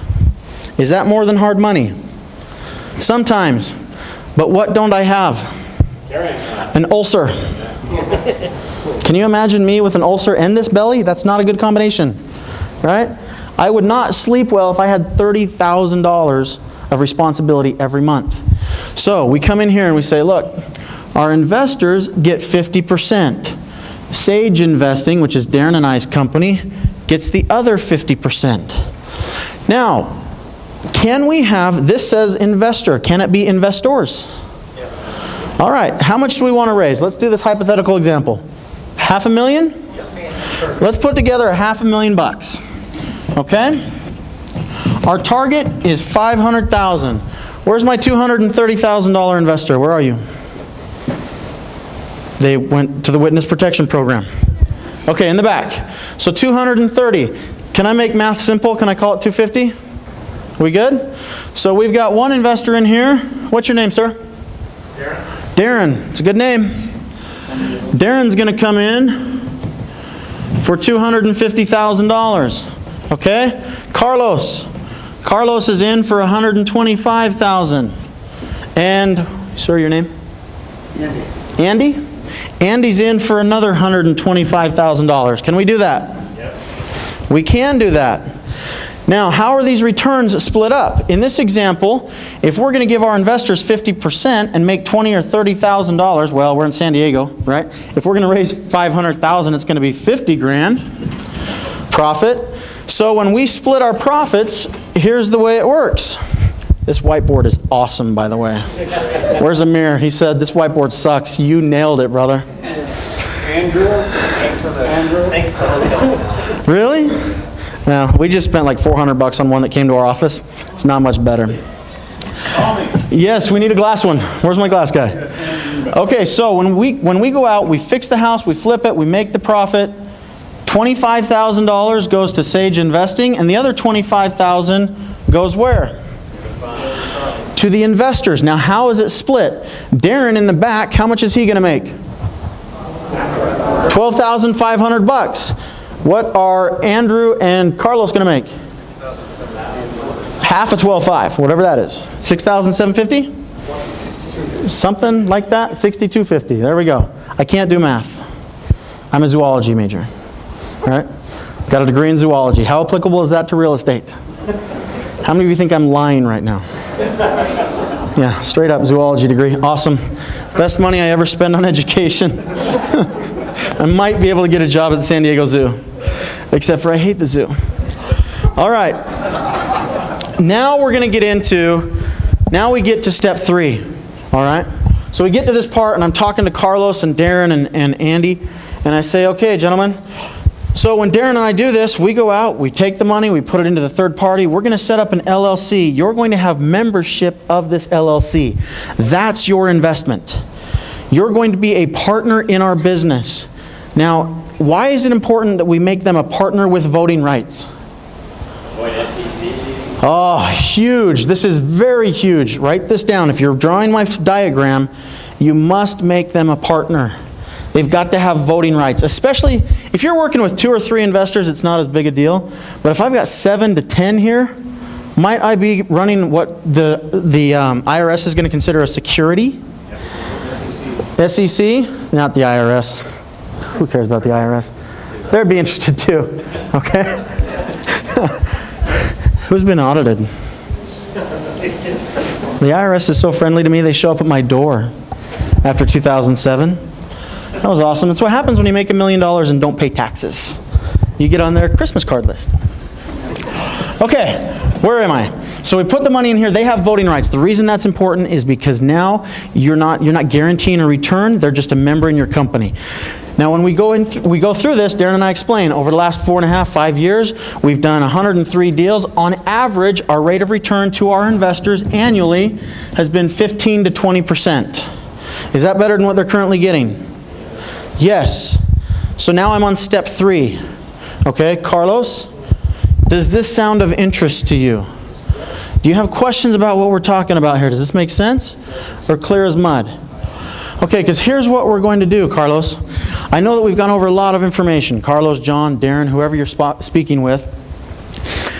You're going to then refer them to, as part of this setup, we need to now set up an LLC. We're going to go set up an LLC. Now, why? Let's step back from the steps a little bit and let's get into some of the other parts of the presentation. Put your investor hat on. Why do I set it up as an LLC? If someone's going to lend me $500,000, not lend, give to me to go invest, why do I set it up as an LLC? Protection. Okay, now those that are going to invest with us, what might they be concerned about? Liability. Liability, right? I think those are my next slides. Let's go over here. Questions you need to be prepared for. Things that you've got to have answers for. We're making this very easy tonight, and everyone's like, sure, let's go talk to Mark Kohler and set up an LLC. But is it always that easy? No, sometimes it is though. But here's some questions you need to know the answer to. How's my investment secured? Now, how is it secured? Membership in the company, right? That's our first layer of protection. Who do you suppose holds title? The LLC holds the title. Okay? What happens if we lose money? When do I get paid? When is my investment paid out? What if after I've done 10 deals with you, I don't want to do deals anymore? I want to go do it on my own because you've taught me how to do it. Are these questions you have to have the answer to? You must have the answers, right? What is your, oh yeah, this was awesome. What is your credit score? I had one guy ask me that. He's like, well, what's your guys' credit score? I said, 473. He followed that up with, did you file bankruptcy? And I said, no, it wasn't right for me. Right? The people I owed money to were family and friends, and I can't throw them under the bus. After that, nobody's ever asked me my credit score. I think I'm almost up to 600, but who cares? Right? I don't. So some of these questions, and again, question? Isn't there less risk for the investor if it's one trustee for one property? They're the only one that has a first on that one property. Is it less risk if the investor holds a deed? Yeah, they're the only investor. They're the only investor. Property, 1-to-1. Yeah, it could be, right? But if you're the investor with $125,000, can you get into the market? No. If you're an investor with $500,000, now it's a different conversation. It's less risk for that $500,000 because they're the only. Yeah, the $500,000 investor, they don't partner up with other investors. They go out and do it on their own with us, right? And we go in, we put it on title, away we go. Okay? Sometimes do our investors on occasion want to be on the checking account with us? Absolutely. Do we allow that? Only on some occasion. Okay? Because it's just complicated sometimes. But do they have access to all of our financials? Yep. Our financials are an open book. This is not my money, it's their money. They get to see every red cent that's spent and where. Noel. What's the typical time frame from the start of number one where you're talking to the investor to the time that you actually are purchasing a property with sale? Okay, great question. How soon after we come in here, right, we come to these ones, we talk to the investor, we explain our model, we get buy-in. Now let's get to step 4, which is set up a consultation. When we do this, you guys have seen Mark Kohler at this club, right? Love Mark Kohler. I've spent tens of thousands of dollars at his office, right? Mark's on speed dial. It's just, if you're going to do this, do it right. How do you think I lost $3 million? Didn't call Mark. Didn't call Mark, and that's straight up the truth. I was embarrassed to call Mark, right? So I didn't call Mark, and I didn't call a reputable attorney, and he got word that we were starting our venture, and he called me, and he says, what are you doing? And I threw Darren under the bus. It was classic. I'm like, well, Darren didn't want to go with you, Mark. He thinks you're too busy. For like the next 6 times Mark saw Darren, he kissed his butt so bad. Darren, how you doing? I know we've set up a couple companies. Is everything okay? Are we treating you all right? It was awesome. So I threw him under the bus. But find a good attorney. If it's not Kohler, find somebody else that's very reputable, please. The LLC does 100% financing, or can they borrow the money? Like in a normal house, we do 20% down payment and 80% borrow. Okay, it depends. Typically in this situation, we do 100% financing, we just buy it cash. Can you structure it where you can get a non-recourse loan? Maybe. It depends on the structure. We don't do that. Nope. We just raise the money, we buy the house. We have no carrying costs. And I sleep really well at night. We're in and out real fast. So, back to Noel's question. So here's what I do. I take my investors and I say, I know we've covered a lot of information. As part of our setup, in setting up this LLC, we're going to get you on the phone with Mark Kohler. You can ask him any question that you have about the setup. He represents the company. This is your company, our company. We're all partners in the transaction. We go do the deal. It's awesome. As part of our setup costs, they have client consultation. And we ask them questions. Well, how many deals can I do? Because in this type of a structure, can I do 7 deals a year without any sort of tax consequence? Where's my tax attorneys? I saw you guys earlier. My tax attorneys, I've got to be aware of the UBIT tax. Okay, there's all sorts of taxation you've got to be careful of. So we do this. We do 2 or 3 deals, maybe 4 a year in this strategy. So in this structure, Noel, we get on the phone, we set up the phone call, and we expedite every one of our LLCs. Okay? In California, it takes forever, seemingly, to set up a company. It costs me $400 for somebody to walk in, record it, and I get it done in about 10 days. 10 10 days start to finish. Then I have to wait for my funds to transfer from Fidelity or wherever it might be. That sometimes is the hiccup. I have no control over that. But when you become good at it and proficient, you know who to call and how to expedite it. Okay? And so that usually takes me about another week. So from once I've talked to them to when I've got their money in an LLC, funded at the bank account, and we're on the courthouse steps, it's usually about 3 weeks. Okay? Then we buy the house. So we obtain buy-in, we go set up the account with KKOS, and you finalize your paperwork. Guys, don't shortcut this. One of our other alumni, Ryan Burke, he's out here in San Diego. Ryan Burke was on Mark Kohler's radio show last week. It was awesome. And he said, until you are willing to go drain your parents' savings account and spend it on somebody else's house, you're not ready to use other people's money. Why? Think about that. Would you drain your mom and dad's retirement account to zero to go invest on a house that you've never been inside, like we do? If you're saying no, you're probably not ready for other people's money yet. You still got to get your feet wet, get some experience behind you, or at least develop a track record on paper before you get the money. That's what we did. We had done hundreds of deals on paper before we ever went and got our first $500,000. What's interesting is that investor, they'd been trying to buy a house for 3 months. Every single day, they'd been trying to buy a house. We got their money, and within how many days we bought a house? 3 days we had our first house. Because we did our time on paper first. This is like everything else. Paper trade first before you start trading real dollars. Knock on wood, we've lost money on how many houses? 0. Is that a pretty good track record? Now, that doesn't mean everyone's perfect. One house, we made $121 and we had to split it 4 ways. And it took like 7 months. 5 months. He's the numbers guy. All right? So, you set up your account, you finalize the paperwork, don't cheap out. Get an attorney, guys. This isn't your money. Protect your investor. Okay, I can't emphasize this enough. And then whatever your entity you're going to do, whether it's a joint venture, an LLC, a partnership, whatever it might be, now fund your investment. Noel. So if one of the 4 partners wants out, does the whole LLC have to expand? No, you can do a membership transfer and get that partner out. Great question. Okay, over here. Where do you find your investors? Where do you find your investors? Where do you think? Where? Grocery stores. It's really funny. One of my investors, who's now one of my best students, I met her in Dairy Queen. Can you tell? Having a blizzard.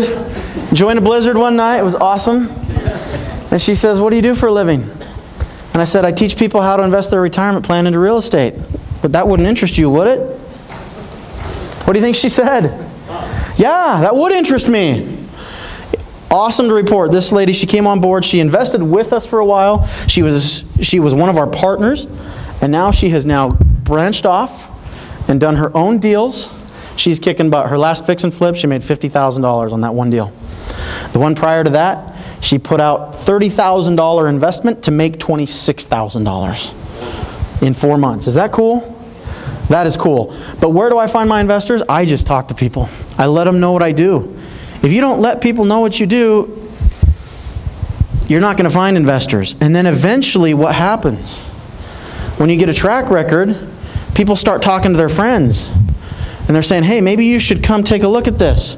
We had one individual that he came and he started with us. And we went to breakfast at Denny's, because that's where all good business goes down, is at Denny's. If you haven't had a business meeting at Denny's, do it. It's awesome. What? We started our business in Denny's. Yeah, I got my hate phone call from Mark Kohler in Denny's. Denny's is awesome. We sat down with this investor. He says, okay, we obtained buy-in. And he said, I like what you're doing. I'll give you $50,000. We walked away from breakfast with a check for $50,000. 2 weeks later, we had $800,000 because he saw how our system works.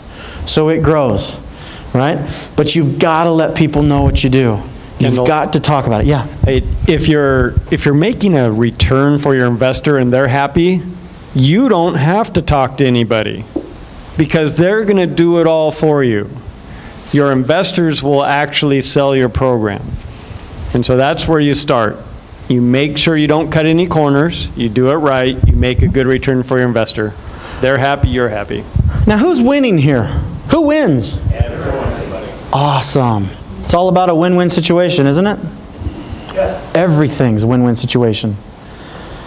As long as they're happy, they keep their money in. Now, we've gone over a lot. What questions do you have real quickly? Please, Darren. An example you did, how much did state contribute to the LLC? How much money did we put in? Darren, I was $300,000 in debt, 473 credit score, and I made 20 grand a year. How much do you think? You are absolutely right. 0. High five. We've done 103 deals. Darren, how much money have you invested? None. How much money have I invested? You didn't have any. Neither did I. We do all of this with none of our own money, none of our own credit. Is that powerful? We contribute services. We contribute services. That's why we get our 50%. So in the LLC paperwork, the way it's drafted up, they contribute the cash, we contribute the services. And the profits are distributed according to the percentage rates. Okay, now what's another important question? If you're an investor, you just made $12,000 in your account. What's the question? Can we do it again? Can we do it again? Yes.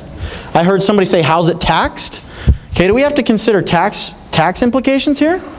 Is there going to be a tax return? There could be. They want to know, do I get paid? If they take their distribution, where's their distribution going to go? It's going to go back here to the third-party custodian. Do they want it there? No, where do they want it? In the machine. The machine turns out nice profits. They want the money in the machine. Now she says, what if somebody wants out? If they want out, you just do a membership transfer, you redraft some minutes in your company, away you go. Typically what we do is we have the investor that's exiting, they cover the legal fees to do that. Isn't that fair? They're getting out, they cover the fees, that's fine. All right, people don't have to stay long term, they come in short term, please. Are you using non-retirement money also? Are we using cash as well? Absolutely. Right before the event started tonight, 7 o'clock, all the doors are shut, and then one of my cash investors called. And I'm like, I got to take this, right? $300,000 cash. Can we do cash and retirement plan? Yes. Awesome. Does that have to be a separate type of entity? In the way we structure it, yes. Can it just be a regular LLC if you have a retirement plan in there? No. It has to be an IRA LLC that talks about the provisions for the retirement account. If your attorney doesn't know that, you've got the wrong guy or gal. Okay? Yeah, don't use LegalZoom. Oh my gosh. Spend where you need to spend money. It keeps you in business. Darren and I pay out the nose for our professionals. But my favorite phrase is, we pay our professionals a lot, but it doesn't cost us anything. Because without them, we're out of business. If we screw up and lose our investors' money, we're toast. Please. Does your LLC become a security? Does it become a security? No, it does not. Because these members, they're members of a company, they have voting rights. Now, does that mean they get to tell us what color to paint the room and what carpet to put in? Not on your life. What are their voting rights limited to? If they don't like us and they want to remove us from the company, we sign the entirety of the project to them. It's their money. I'm not going to hold them hostage and say, well, I own 50%. It's their money. If they want the house is theirs. Okay, great questions. What else? Please. You know, we're doing the same thing with mobile homes, but we set up an entity in Portland because I can set it up online for $50 versus my escrow down here for $2,500. And I'm going to hand you this. What would stop you from setting up outside of California? Where are you doing business? Texas.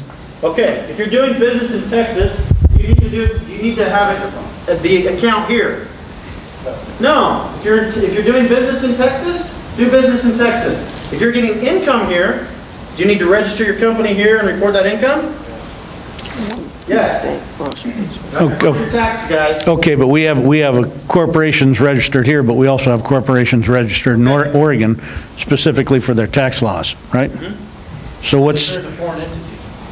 Yeah, it's registered as a foreign entity. We're doing business in Texas. We're registered in Oregon.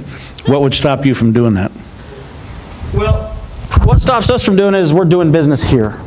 All of our houses we're doing here, with the exception of some that we have in Illinois and Ohio and Idaho. On those properties, we have different entities registered in the state we're doing business. If the income flows here, it's then going to flow through our S corporation, and we're going to pay our normal taxes here in California. Great question. Please. Do you have a constant pipeline of deals that... To buy? Yes. We buy at trust deed sales. Every single day, there's properties that come our way. Please. Who pays your setup fees on your very first LLC? Ah, Stephen has a great question. Who pays the setup fees? Because when we do this with Kohler, if we're doing an IRA LLC and expediting it, it's $2,000 to $2,500. It's not cheap. It's not LegalZoom. Don't roll your eyes at that. Just pay it and move on. Okay? And the way we do that, look at our profit percentage. How are the profits split? So how are the expenses split? 50-50. It comes out as an expense on the first house that we close. It's just like paint and carpet. It's a line item deal. So you fund the LLC with your cash, you pull the expenses from the cash that's invested, and then you do the reimbursement, split the reimbursement into the LLC. That's exactly right. Did you guys hear that? We take their cash, we put it into the LLC, we go do our business, and then the profits come into the LLC, all expenses come out, and then there's a distribution of profits. Do we carry what? Errors and emissions coverage. We do not. Okay? Why do we not? Well, is that what we have in our company? We have lots of insurance policies. I have no idea if it's an E&O policy. All of our companies are very well insured, and all of our contractors that we use are all licensed insured. That's a liability. If you make a mistake, how does that cover? I'm not saying you would, but... Oh, we make mistakes every day. I know. But anyway, if you did, how would you be protected? I have no idea. Where's my insurance agents in the room? I probably need more insurance. What type of mistake are you speaking of, Meg? More specific. A what? You're representing that you're a professional real estate investor. Right. If you make a mistake on any of this, what protects the investors? Errors and omissions, what protects it? Okay. We've got to know what kind of mistake it is, though. What kind of a professional mistake? What's the biggest risk? What kind of mistake are we going to make? Loss. Loss of capital. So that's a very valid question. So right out of the gate, we tell our investors, if we incur a loss, which fortunately, knock on wood, we haven't yet, but do we have to know the answer to that question? Yes, we don't have E&O insurance. Might be a good thing to look into, right? The way we would settle a loss is, let's say we lose $10,000 on a transaction. We either split that loss with the investor, 50-50, and settle up with them right then at the close of escrow. We cut them a check. Or what we talked with our investors and what they say yes to up front is, I would like to take, if there's a loss, we're going to roll that loss into the next deal and make it up on the next deal. That doesn't work with everybody, but everybody that we've worked with thus far, they've been okay with that. And fortunately, we've had no loss. Sounds like you have a lot of investors who do a lot of deals. You have one LLC for everything or an LLC per deal? What do you think? Not necessarily per deal. Can we call it a fund? Per fund, per LLC of capital, right? For this $500,000, we're going to have an LLC. For another company that's got $250,000, we're going to have another LLC. Do you have your wallet? He always has his wallet. You guys want to see something insane? Look at how many debit cards this guy carries in his wallet. They're double stacked. They're double stacked. Every single one of those are double stacked. I had to throw out the ones that were triple stacked because they didn't fold anymore. Couldn't sit down without being like this, right? And then he always thought he was going to, never mind. I've heard a lot lately about crowdfunding. How is this different or the same? Okay. Way different. Way different. way different. And I'm not into crowdfunding yet. I don't know. Talk to Mark Kohler. He knows. He'll have the answer to that. Okay. Other questions? Please, in the back. You talked about people that have retirement plans and so on. What about someone that doesn't have it but does have a lot of money? Just cash? Is cash okay with me too? You better believe it. Oh, absolutely. Anything that we've talked about up here is equally applicable to cash. Where are the differences then? Let's talk about our cash investors. Heidi, who just called me before the event. All right, Heidi's house goes on the market this weekend. When we sell Heidi's house, we're projected to make about $27,000 on that house. Where does Heidi's distribution go? This is cash. Does she have a choice now? She has a choice. She can either take the distribution and she can take her $13,500 and go to Disneyland, or she can reinvest that capital and just compound that. All right, so in her case, she has chosen to reinvest it. Because now she starts off with not $300,000, but $312,000, or whatever that number is. Okay, so cash is treated the same as retirement plans, except for the taxation laws are different. The rules are different there. Please. With your investors, do you get their approval? Do you explain the property you're buying? I mean, I'm educated. I really want to know. So I'm just curious. Are you people like all hands off? Here's the money. Tell me when I get a check back, or are they? Mostly that. Mostly that. If our investors are investors, every time we buy a house, we let them know. They're not involved in the decision making of what we're doing, because we go through our whole platform. We show them how we've got such a good track record. We show them how we analyze it, why we're going to do it. We go to auction. There's 10 houses.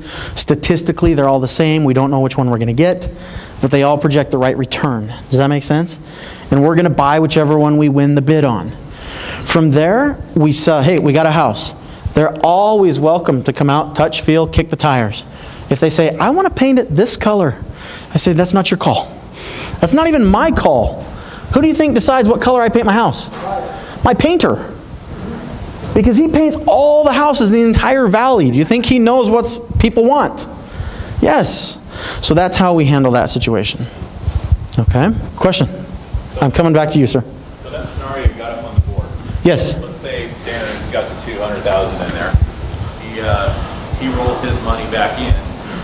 Andy takes his out.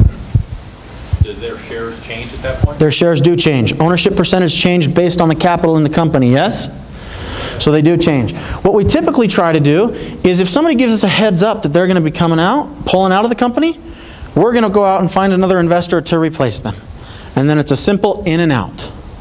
Okay? Question? Are you doing strictly flips, or are you doing buy and hold? Right, in this strategy right here, with the way we're currently funded here on this example that I've shown you here, we're doing flips. In another strategy where we still raised capital, we're doing flips and buy and holds. Now on that one we have some carrying cost. We don't have an equity partner, we have a debt partner. We're just borrowing the money secured by real estate. Okay? So can you apply this any venture in real estate? Can you do this with trailer parks, trailer homes? Yes, land, notes, fix and flip, short sales, you name it. Once you've got the money, you can go do whatever you want. Please. So the LLC owns the property? The LLC owns the property. When we close, like for instance, the house I was telling you about, Maestro Investing. Maestro Investing is on title. Okay, when the check is cut at escrow at sales, Maestro Investing gets paid. The money goes back into the checking account and then is distributed according to the ownership percentages here. Now, real quickly, we're talking about going out and raising $500,000.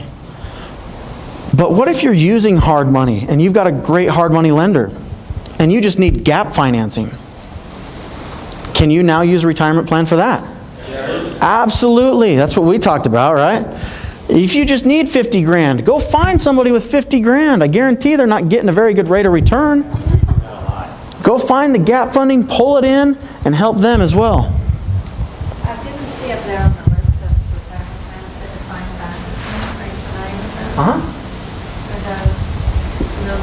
that. They can. They can. They're a little bit different. Sometimes on a defined benefit plan, sometimes people have to take a cash out payment, a one lump sum payment.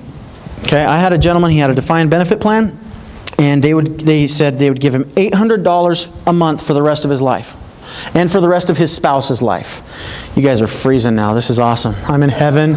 You guys are putting on jackets. This is great. So what he chose to do, he was going to get $800 for the rest of his life on some sort of a pension, and he said, what's the lump sum? He took the lump sum payout. He bought 2 condos? 2 condos. And what did Rich just show us about condos? They're up how much? 100%. He has made, let's see, On average, $18,000 a year in cash flow, and his values have more than doubled. He's owned them for 5 years now. He's up over $230,000 in equity and about $100,000 in cash flow over that 5 years. Who agrees that's a little bit better than $800 a month for the rest of his life? But did it take me a while to get him to see the vision? Is it going to take you a while to get your investors to at least be open to a conversation? Guys, we have had to fly through this information tonight, right? It's 9:10. If you want to stay, I can stay all night. Right? Darren has to get up at 4, not me. Okay, I can stay all night. One last question. As an investor, can you explain at what point in time does it act back to the IRA as opposed to Okay, very good. So in our scenario here, once we've got the LLC, or you're explaining when you mean when we're done. When the investor's done, they want out. Well, no, when the property sells, the distribution or the profits. Okay, property sells, the distribution goes back to the LLC. Right. The investor has the option to keep rolling it over, or they might say, you know what, we're done. I want to pull my $500,000 out. We return their distribution of profits will be allocated. Maybe they made $100,000 with us. They get their $100,000 in interest or in profits, profit share, plus their $500,000 capital. And that's when it all goes back to the third-party custodian. From there, they've got the option to invest in anything they want again.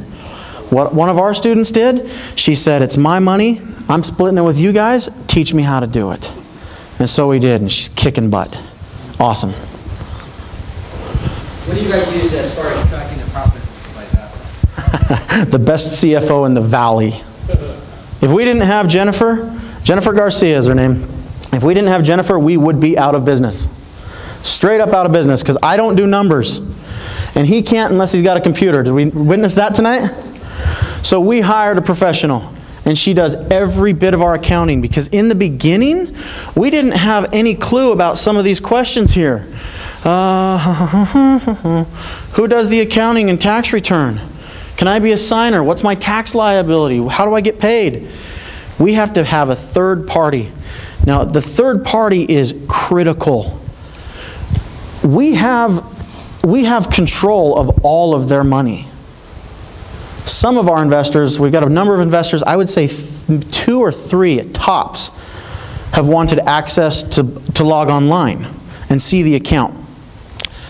But Jennifer provides all of the detailed reports. Anything they want to see with the account, it's there. When we're done, we have a folder about this thick of every single receipt, every form, every contract, everything that we use that was pertaining to that house. Somebody that's going to do that service doesn't come for free, right? But again, we pay her a lot, but she doesn't cost us anything. If you're going to get into real estate full time, don't do your own books. Don't do your own books. I mean, that's as stupid as going out and doing your own rehabs. Do you think I swing a hammer? Not because I can't, but because it's not what I'm good at. I'm good at raising capital. Question over here. Do you keep your LLCs to a specific size based on the market you're in? Do we keep it at, well... I mean, do you end up combining LLCs that want to invest in? Sometimes we've got multiple LLCs, and sometimes we have a deal that, you know, maybe we've got a company that's got 200,000 or 250,000. We're up in Murrieta, did I tell you that? Not San Diego? So we can buy houses for cheap. So we can buy houses for under 200 grand. But if we're buying a house in Temecula and we need 400 grand, we can do a joint venture between those LLCs.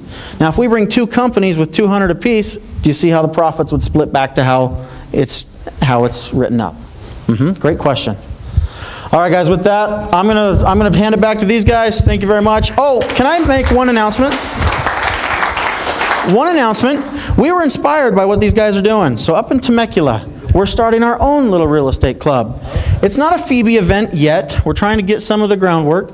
But we have our own event, similar to this, on Wednesday, next Wednesday. The second Wednesday of the month. And what do you think I'm going to be teaching? How to raise capital. But over there, we're just getting started. It might just be Darren and I in the room. So we don't have an hour's worth of stuff in the beginning, so I got 2 hours to come up and go over this in more detail. I'll give you my office, I'll give you my card. It's at our office up in Murrieta. Okay, so meet me in the back at 7 o'clock Wednesday. It's on Meetup. It's called Temecula Valley Creative Investor Club.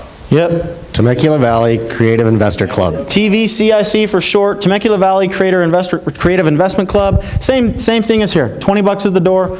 Come on down. If you want to learn how to do this in more detail, I'm passionate about this stuff. Go to lunch, buy me lunch, you get me for like 4 hours. It's awesome, awesome. Let's give it up for Darren. Let's give it up for Kendall. Thank you very much, guys. Wow. Well, welcome to the network. Hey, do you have the clicker? Great, great news. Yeah, in my pocket. Cool. How many slides do you want to go? Thank you. All right, well, geez, I don't know about you guys, but I sure learned a lot. Yeah, did you guys get a lot out of that? Yeah. Okay. Yeah. Thank you so much. Thank you very much. You know, driving all the way down here for this. Really appreciate it. So thanks. So, you know, will you here's some websites. Will all of these presentations not be on the... Yes, they will. And he's going to tell you. And I'll show you real quick on how to get there. Go to SanDiegoInvestmentClub.com.